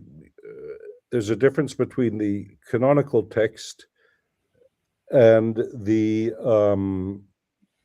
canonical text, let's say an authoritative text, because if one looks, for example, in the church history of Eusebius, you know, there is no canonical New Testament yet as such, or they're debating the books of the Bible still. But there are authoritative texts. So what I mean is this is a part of a drawn-out process before a text becomes canonicized. And I'm not sure that the canonical text is the right term for the Quran, because that is largely, you know, Christians with their synods and what have you, and they decree what's canonical and which books become part of the canon and not. And as far as I know, for the Quran, we don't really have that. No, when I say canonical text, what I mean is the text that we now regard, or Muslims now regard as canonical. Whether it was regarded as canonical at the time, well, I would say somebody thought it was canonical because somebody was producing these, and then other people were trying to make up stories to explain the text that they had they didn't understand. And that is now the Quran that has survived, and that's what everyone regards as the canonical Quran. Okay, but I think there are two things there too, because there is one thing to have the text and the other interpretation of the text. So I think you could make an argument based on the evidence that we have that the Quran is much older. Some parts of it, yeah, but not as homogeneous religious writing. Yeah, the parts of it. Yes, you're correct. Thank you. Question: does the Dome of the Rock have the dots? Just a yes or no here. I think the answer on the inside, not the outside. On the inside, that's not exactly. Yeah, Husein, I have a question for you. I mean, you're very active in the apologetic sphere. And so you use a lot of data to debate and to talk with Muslims and Christians.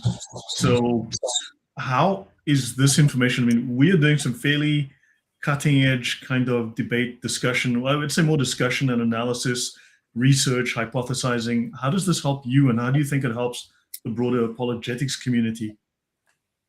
Because we're not really stuck on the standard narrative here. We're like pioneering. So how does this help? Your thoughts on that would be interesting.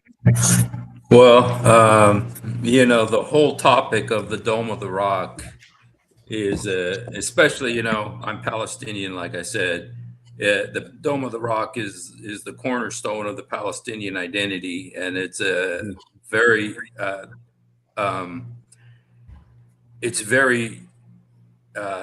important to Muslims, and it's especially important to Muslims now that Israel controls Jerusalem. And so the whole topic of this is it's very important to Muslims, to know this and to know that Jerusalem, the fact that Jerusalem isn't mentioned in the Quran, the fact so this would be another front on revealing the weaknesses and sort of showing that Islam is built on a falsehood. Yeah, that, and a funny thing about Surah al-Isra, that's where the magic donkey ride supposedly happened. It's also called the Surah of the Israelites, and it's interesting that in Arabic the word Israel, it's very similar to Isra. It almost feels like they just dropped off the name of God, Eid, E-L at the end of it. So, this is, and the fact that surah is all about Moses. It's not all about Moses, but it goes right into Israel. It goes right into to where they think that the servant isn't Muhammad, it is Moses. When it says, Asra bi'abdihi, the one who went his servant to, the Al-Aqsa, and so it is very relevant to the, but I've even heard Muslim Arab from Al-Azhar University graduates saying Al-Aqsa is not in Jerusalem. Al-Aqsa is in Ja'rana, which is next to Mecca. And Mohammed went there many times. And there actually is a mosque called Al-Aqsa in Ja'rana, which is like 20 miles from Mecca. And where it's like the whole Jerusalem myth, connection is a myth. It didn't really, but I was made to look, from what I understood, that Abdul Malik is the one who wanted to create this illusion in order to fortify his connection to, to Islam, and to use a verse of the Quran that mentions Al-Aqsa as a legitimizing the Jerusalem connection. So, it is a very important, and seriously, I mean, it's for Muslims, this is all over the world, including Iran, including the Shiites, and the Jerusalem connection is so important, but it's so weak. It's so important. So we should do a presentation. Lloyd, if you would go back to Safaria, and if you open Exodus 24. Yeah. Give me one moment. So then we have reason then to get together, plan. I mean, especially with you guys, Odon, Robert, Paul, and even Husein, and others, to talk about Al-Aqsa, then to basically prepare a presentation, look at the history, look at the Quran, and try to pick that apart. That might be very useful. Yeah.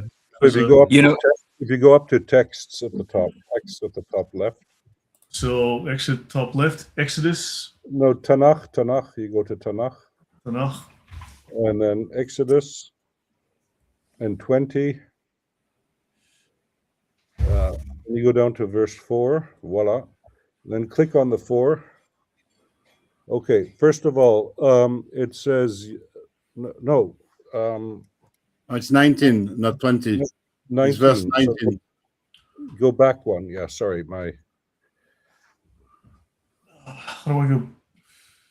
Just go back to the library, Safaria. Go click there. It's chapter 19. Eh? Yeah. Chapter 19, verse 4. There we go. 4. Yeah. So you've seen what I did to the Egyptians, how I bore you on eagle's wings and you brought me. Then you go to, you click more at the bottom right, more at the bottom right. And you go to Targum. And you go to Targum Jonathan on Exodus at the bottom, Targum Jonathan. You've seen what I've done to the Egyptians and how I bore you upon the clouds as upon eagle's wings from Pelushim to take you to the place of the sanctuary, there to solemnize the Pesach, and the same night brought you back to Pelusim. From thence have brought you nigh to receive the doctrine of my law. Wow, that's the donkey ride. That's the night journey. And the thing is, this explains, because this is during the Exodus of the Israelites, and Moses gets flown to Jerusalem apparently to celebrate Pesach. But the point being here is that if you look at Pelusim, that explains Al-Aqsa, because that is either the most easternmost town of Egypt or the most westernmost town of Israel. It's the furthest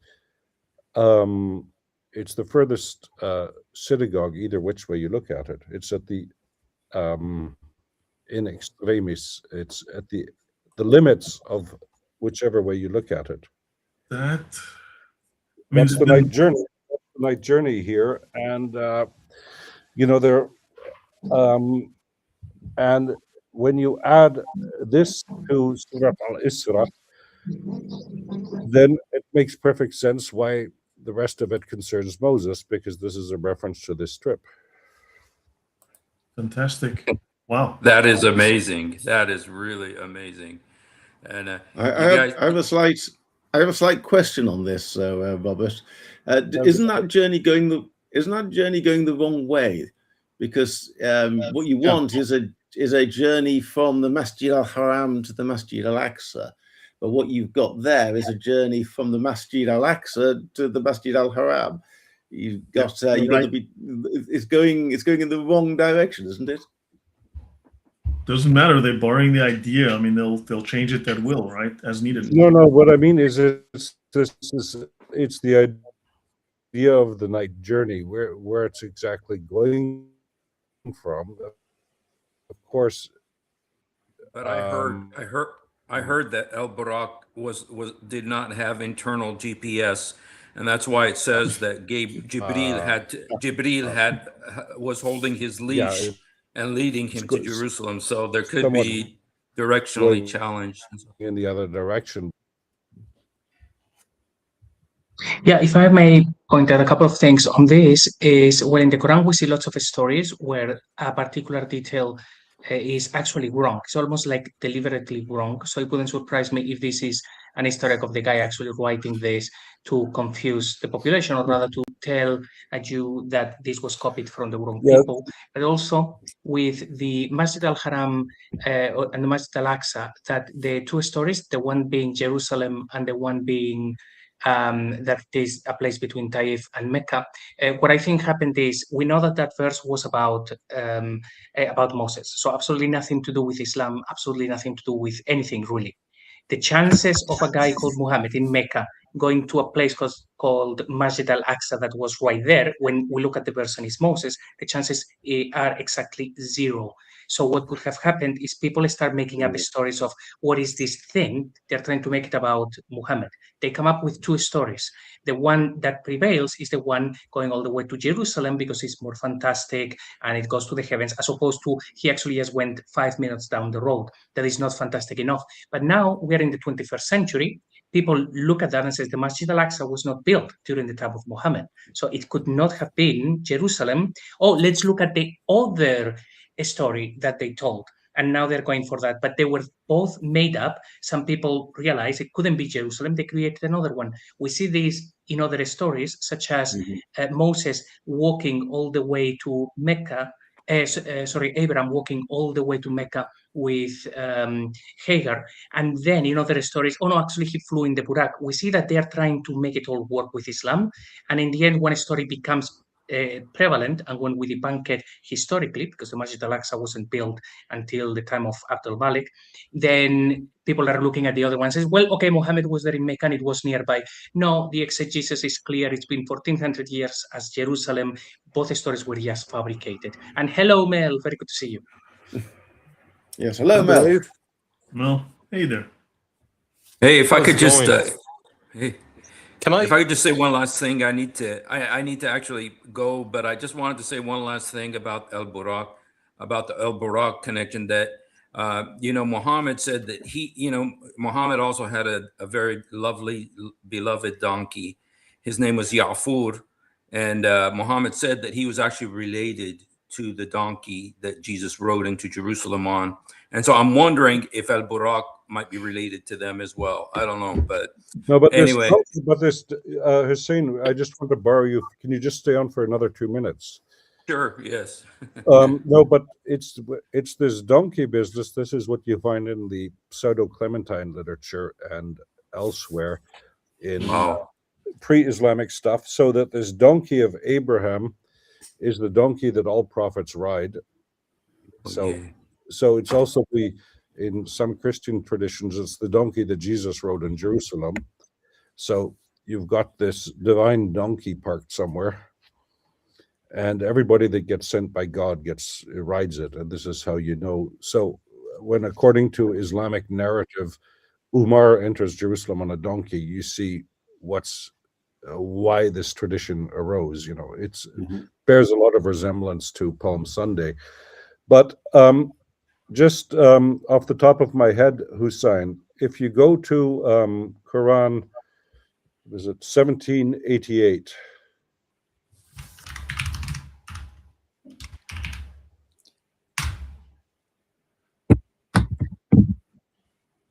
Kul lani lalara isnu wal jinnu Allah an yatu bithmili, and then it's Hadha al-Qurani.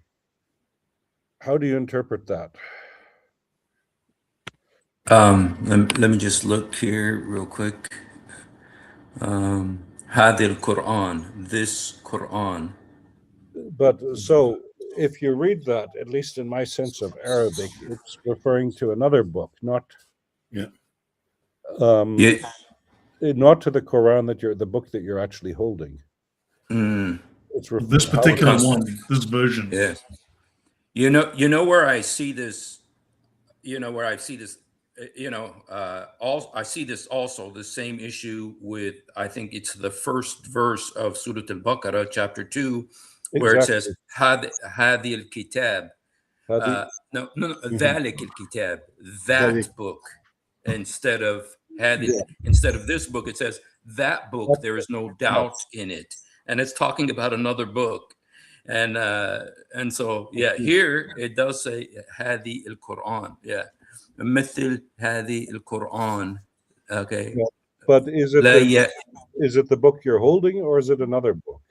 I have the impression this Quran, I mean, they're talking about another book, not. I see what you're saying. Yes. Yeah. Wow. That's it. It's not about the Quran. It's about the lectionary. Yeah, Usama's spoken about this as well, and he agrees with you, Robert, I think. So this is interesting. No, all that I'm saying, it's not Arabic, as you can probably guess, it's not my native language. So we should get Murad and Usama on this as well. I think they'd back you up. So what I'm trying to say is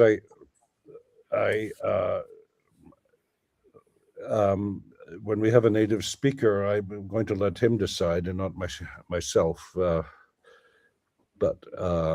good. So if you confirm that, Husein, thank you. That's what it's better to have a native speaker confirm it than a smartass like myself.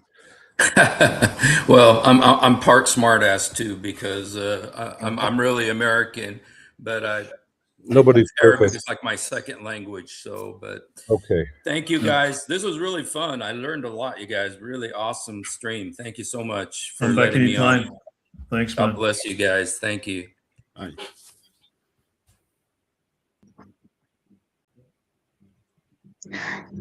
Yeah, and again, on the same, this was from Adam Seeker, that the Quran actually begins like this, where it says, Dalik al-Kitab. And even here, Al-Jalalain says, that, meaning this book. That means this means that. Have we lost Smell? Yeah, we did. We never got a chance to hear from him. Yeah, until he comes back. It was nice to have somebody with a real Irish accent. Yeah. Yeah. But anyway, No, Husein he's very strong on apologetics, and he understands the Arabic mind. I think his mother is Palestinian or something. No, his mother's Catholic, and his father's like so he's a mixture. But he's been violently attacked for discussing the Bible and the Quran. So I mean, he's been out there in the trenches, so he knows the value of what we're discussing here. He's a very smart guy. Yeah. But what I wanted to say, Paul, just going back to what you were saying, so I think one has to look at it in several stages, because there is first the Quran becomes. Mel is back with us. Welcome back, Mel. Hello, Mel.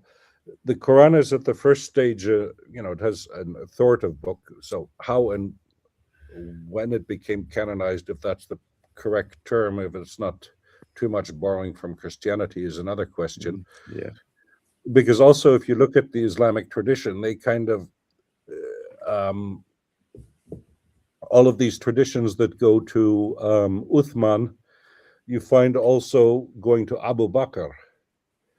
And it's this story with Afsa, who's got the Quran as in a shoebox under her bed, and Hassan ibn Thabit says, "Yeah, I wrote a copy, and Hafsa has it now." And and they go and get Hafsa, and says, "Yeah, but I want it back. It's the only thing I have of my husband's." And "Oh, yeah, you'll get it back when we're finished." But they assume that this thing was always one text.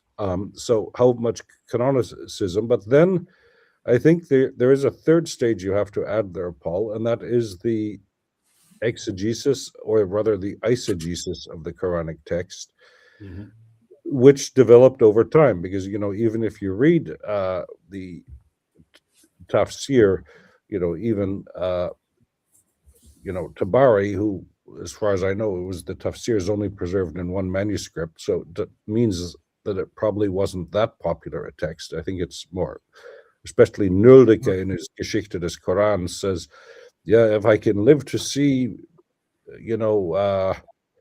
them finding a copy, and then it was later, shortly after, published by Derenburg in France. But he's all over the map, and I always have the feeling that with the Mufassirun, that their primary goal is the Asbab an-Nuzul, the circumstances of the revelation, and not so much what the text actually may or may not mean. But I think the exegesis is at yet a later stage. So I think that there is at some stage a Quran, and why? Where does it come from? We don't know. But I think if you're going to start a religion in late antiquity, you basically need a book. Right. Because you see the Persians, they also start in early late antiquity writing texts down that have been transmitted orally for a long time. I think that's partly Christian influence, because you need a book to be a religion. Look at L. Ron Hubbard. He wanted to get rich and started a religion, so he wrote Dianetics. Oh, Joseph Smith. Also. Joseph Smith, yes, exactly. Yeah. So after Christianity, you needed because this whole idea of al-kitab, of the book religions, or people of the book, or what have you, it's a bit of a weird notion, because especially coming from a people without books. Yeah. Yeah. So Mel, welcome. Been a while. It's a pleasure to join you. Unfortunately, I haven't been able for a good while, but I wanted to talk about Surah 17. I know some of you have chipped in on it. I did a little bit of investigation into it a few days ago, and I asked the question, okay, if it's talking about the Fardas Masjid, presumably it's talking about a synagogue. So what does the Talmud talk about as the Fardas synagogue? And it talks about the synagogues going out from Jerusalem. And if you get out to Nahardia and Mahosa, that's where you find the farthest synagogues from Jerusalem. So my interpretation of it is very different, which is it's talking about the night journey of the Shekinah returning from Jerusalem after the death of Nehemiah bin Husein back to where it normally existed, which is in the academies. So a totally different take on it. But Dan Gibson also has a totally different one, pitching a mosque somewhere in Jordan, I believe. So in Quranic geography. Possibly, yeah. So that's my little take. I think I think when you look through the Talmud, I think, and if you find a straightforward solution, I tend to prefer that than just using fits of imagination, you know. Right. Odon, you were quite to have convinced Robert. Yeah, I know, not at all. But Odon, you seem to be very intrigued by Husein's mentions related to the Dome of the Rock. I mean, that seemed to pique your interest. On this topic, I would have something to say. I don't think that the building of the Dome of the Rock was to divert the pilgrimage from Mecca, because Mecca did not exist at the time. I don't think also, like Paul said, that it was a sort of monument dedicated to the return of Jesus, because this monument already existed before. It was the third temple that was rebuilt around 638, 640.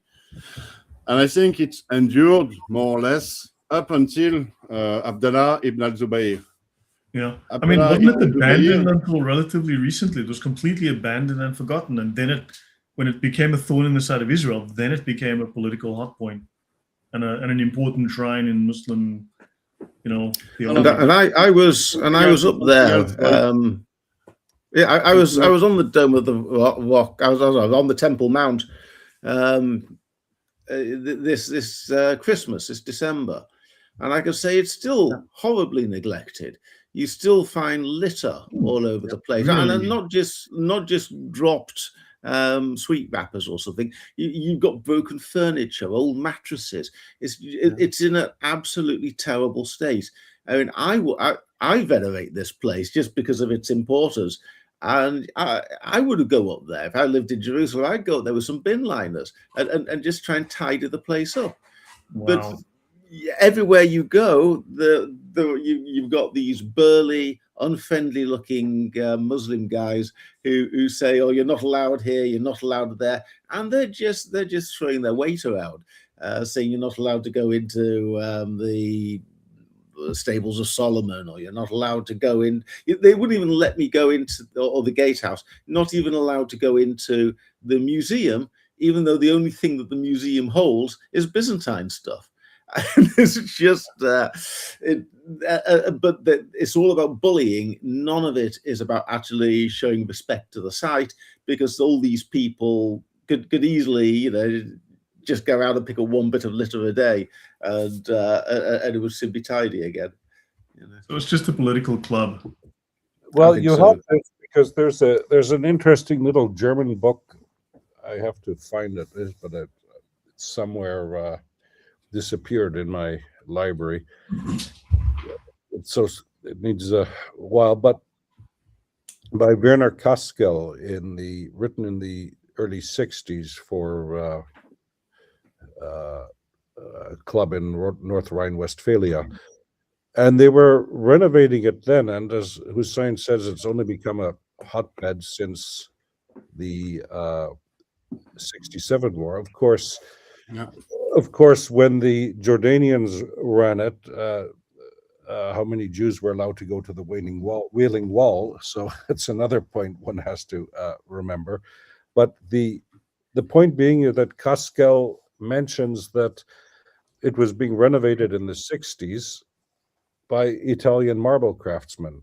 So there were Italian marble craftsmen inside there going out it. And of course, because one of the things that you now have the footprints of Muhammad there when he went to the Isra.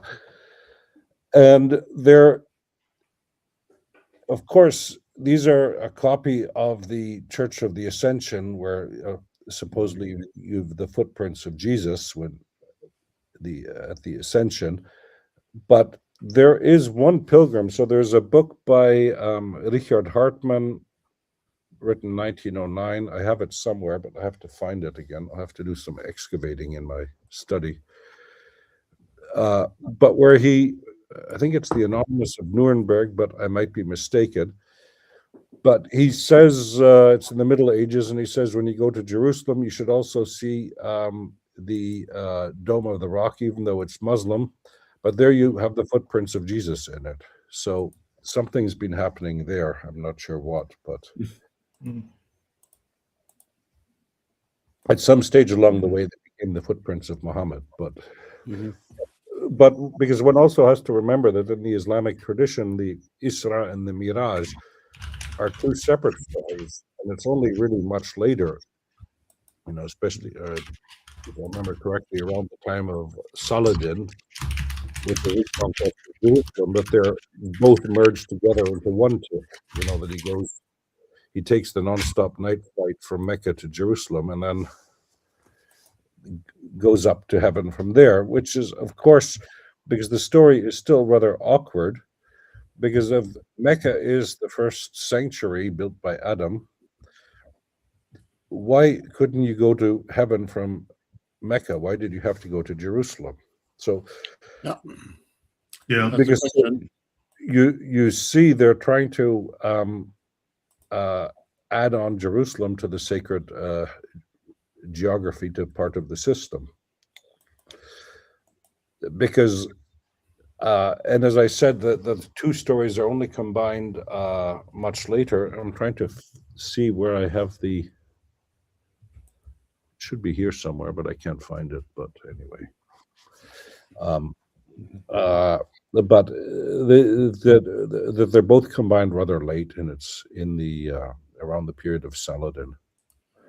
And therefore, you get the impression that Saladin's theologians are borrowing especially from the Jews, okay, give us 10 reasons why Jerusalem is important. Why do we need to reconquer it? Because you get the impression that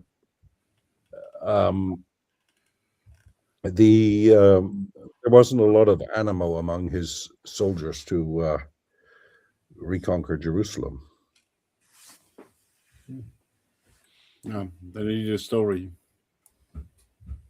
Yeah. You need a story. And it's also important for us, and this is where Mohammed went to. Yeah, we have a question from Frame Sistich 988. And thank you for the €2. She says, why did the Abbasids keep the Judaic stuff like no pork, circumcision? I guess they thought they were in the Jewish camp, right? That they were part of the original inheritors of the tradition from Allah. Well, there's also another explanation. They were the new Moses, right? Yes, but there's also I think a non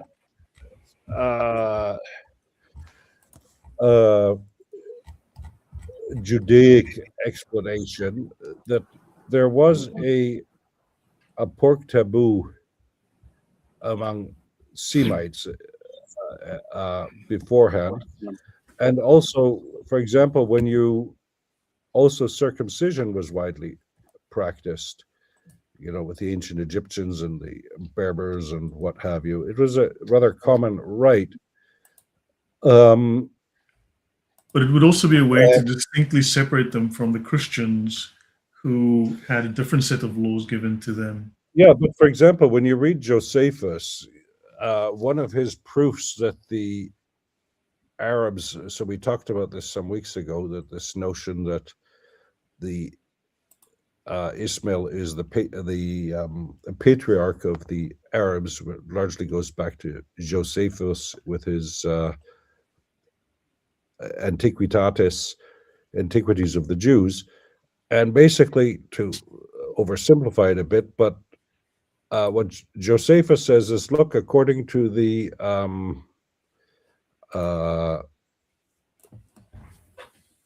Genesis, Ishmael was about 13 years old when Abraham made the covenant with God. And look at the Arabs, and these are the heathen Arabs, the time of Josephus. These are the pagan Arabs, let's say. And they circumcise when they're 13 because it's a rite de passage, of course. And so Josephus, who's using Greek ethnography, pardon? Mal just disappeared. Okay. But Josephus, who's using Greek ethnography to prove that the Hebraic culture is the oldest, but he says, look, this is the proof that the Arabs are the descendants of Ishmael because they get circumcised at the same age as Ishmael did. So one doesn't necessarily need it to be a direct Judaic influence. Yeah, go ahead. Yeah, Yehudu Nevo talks about a sect called the Abrahamists that pre-existed Islam, and they had very much similar customs. How big a sect they were, I don't know, but they practice eating just pork and things, or not eating pork and similar things you find in Judaism. Well, because pork, so if you look at, even in ancient Greek religion, and there's a certain amount of shared culture, in the Bronze Age and earlier in the Eastern Mediterranean. You see this in the vocabulary partly, tauros and thawr in Arabic for the bull, shor in Hebrew, and karan, horn, with cornus in Latin, which is in Greek, but and wine, yain in Hebrew, and phoinos in ancient Greek, with a digama. So there's a certain overlap. And if you look at the story of Demeter and Kore or Persephone, when she gets, Hades takes a liking to her, and it's a story you also find in Mesopotamia with Inanna's descent to the netherworld. Somewhat different, but when the Greek goddess comes out in the spring to keep Hades company, they sacrifice a pig, and he's put on a pole, and he's lowered into a cavern under the temple. And what's interesting, there's two words megara in Greek. You've got pro megara, which is in Homer the royal palace. It's now in Greece the presidential palace, and you've got e megara, which is a Semitic loanword. It goes back to ma'ara in Hebrew and ma'ara in Arabic, and with the Rhine, and which means a cave. And the oldest Greek temples had was a fissure underground, and later they built a basement.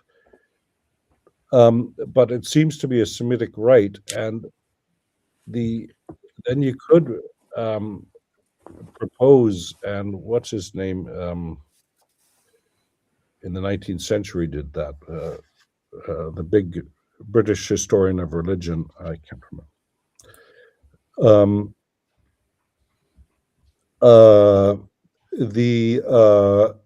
James? Pardon? Henry James? No, not Henry James. It wasn't Henry James or one of those guys? No. One of those guys, but he wrote this volume about religion and the history of humanity. I should remember it, but anyway. But his proposal was that because the pig was the only animal that was sacrificed entirely to the deity, this is where the taboo comes from. It wasn't that it was unclean or anything. And I saw a comment pass by, no, well, full circumcision, well, how do you half circumcise? It's not something I do regularly, but the point... There is something on circumcision. It's supposed to be some kind of reversible thing in the Bible because it can be concealed. There are ways of restoring the stuff. And I've heard a scholar saying that it might have been not a full circumcision, but only an incision. So something that could have been, that could be healed. Okay, well, but either which way, the point is that the difference with the Jews seems to be the age when it's done. So with the Jews, it's done on the 7th day, and with the Arabs, and if we take the testimony of Josephus here, it seems to be a rite passage, and John Van Cedars proposed a number of years ago that the Jews, their innovation was to move it from a rite passage at puberty to a rite passage at birth. But also throw in one wild card, and that's of course Elijah Ballas, who also was circumcised and didn't eat pork, and no one knows quite what he was all about or where he fits into anything. Yeah, well, he probably wasn't Jewish or Christian or. So, may I add something just briefly on that as well? That the earliest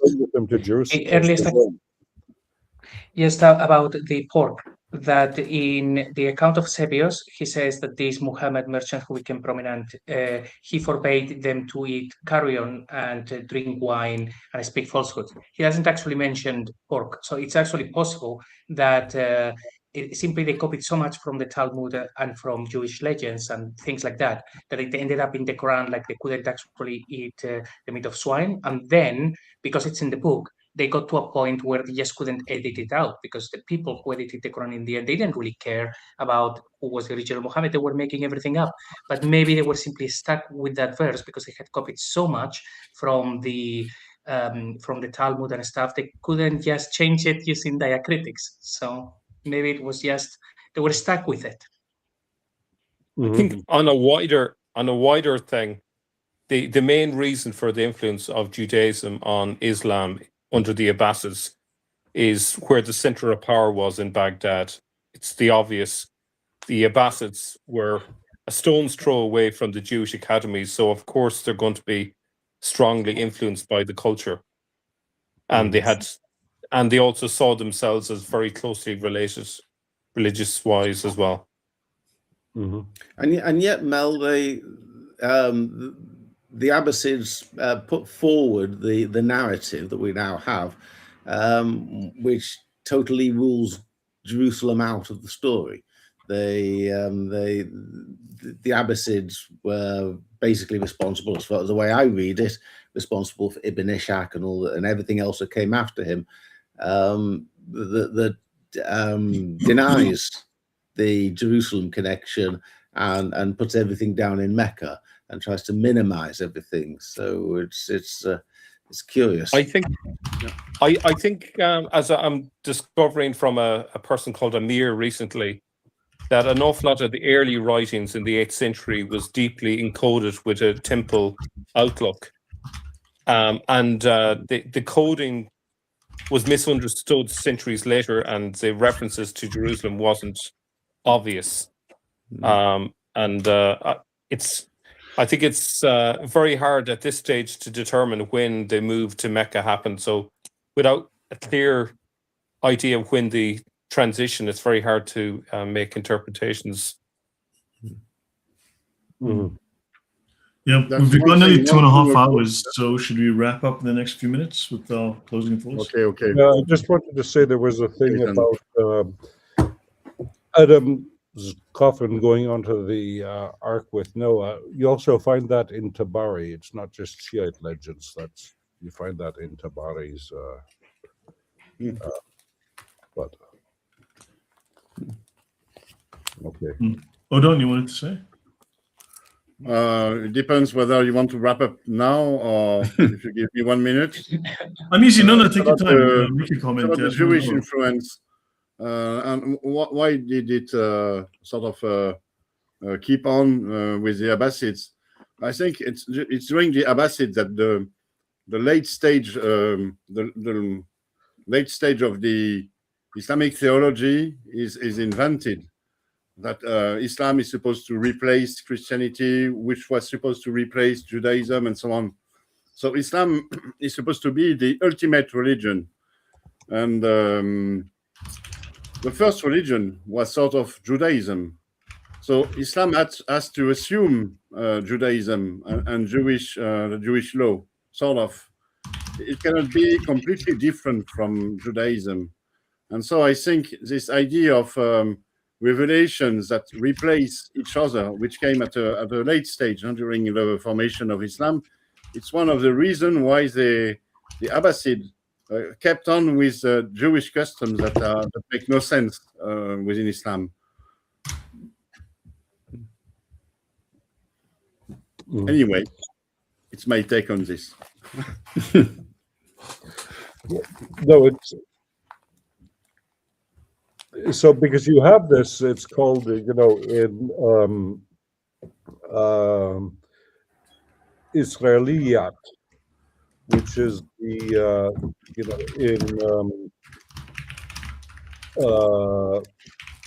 in the Abbasid Caliphate, they borrow large scale from them also to understand the Quran. Yeah. So it's rather well known, this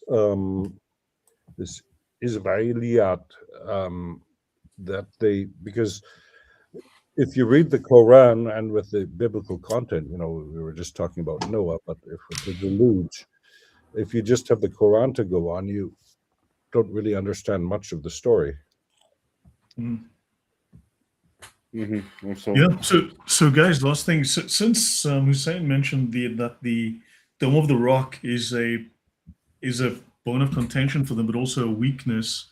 I mean, we may want to then focus on that going forward in the future as a potential area to do some historical research tied to the Quran and other issues and unravel that a little bit. And of course, so Odon, we never really got to your interpolations thing, but I think we've had a fantastic conversation nonetheless. We'll definitely get back to that. And then Jay Smith has agreed to join us on Tuesday. Yes, Robert? No, we can do it next Wednesday or whenever. Great, yeah. And then, of course, Jay Smith has agreed to join us on Tuesday. So it would be great if we can all be available, those of us who are, especially Odon and Robert, because I thought that would be a great conversation, and Paul as well. And Mal, if you're around, of course. So, I'd love to. Yeah. Usama arranged that with Jay, and of course, maybe in the future we'll have Robert. What's his name? The other? Come on, it's Robert Spencer. Yeah, and potentially we might have who's the other scholar? Gabriel Reynolds. Yeah, Gabriel C. Reynolds. Yeah, that may happen. But look, let's look at Tuesday and definitely pick it up. Okay. And then Wednesday we'll be back. So yeah, that'll be interesting. But this has been a fascinating conversation. I mean, I love where it's all going. And so with the Dome of the Rock, just to conclude then, because the big problem is what is the Dome of the Rock? Because if you look at the architecture, it's clearly a martyrion from the form with the dome. And, this goes back to the Golden Dome of Nero. And but it's essentially a Christian type of church building, usually over something sacred, probably the rock. And No. But what I mean is, that has a dome built over Mary, but the Assumption of Mary, I think you call it in English. And the point being it's over a sacred space or a grave or something. So the question is, how do you define the Dome of the Rock architecturally? So it's whatever it is, it's certainly not a mosque. Not a mosque, correct. Yeah, so it's worth discussing further. So guys, even nowadays, when they pray outside on the esplanade in front of it. You're right. Guys, I'm sorry, but I really have to leave now. Yeah, guys, we went. We're waiting. So see you soon. Next Tuesday, next Wednesday. Bye-bye. So let's call it then. Murder. So yeah, guys, let's call it a day. It's been 2.5 hours. I think it's been fantastic. So we'll be back. Yep. We'll pick it up again. Okay. Right. Bye, everybody. Thanks, everyone. Bye. Take care. Okay.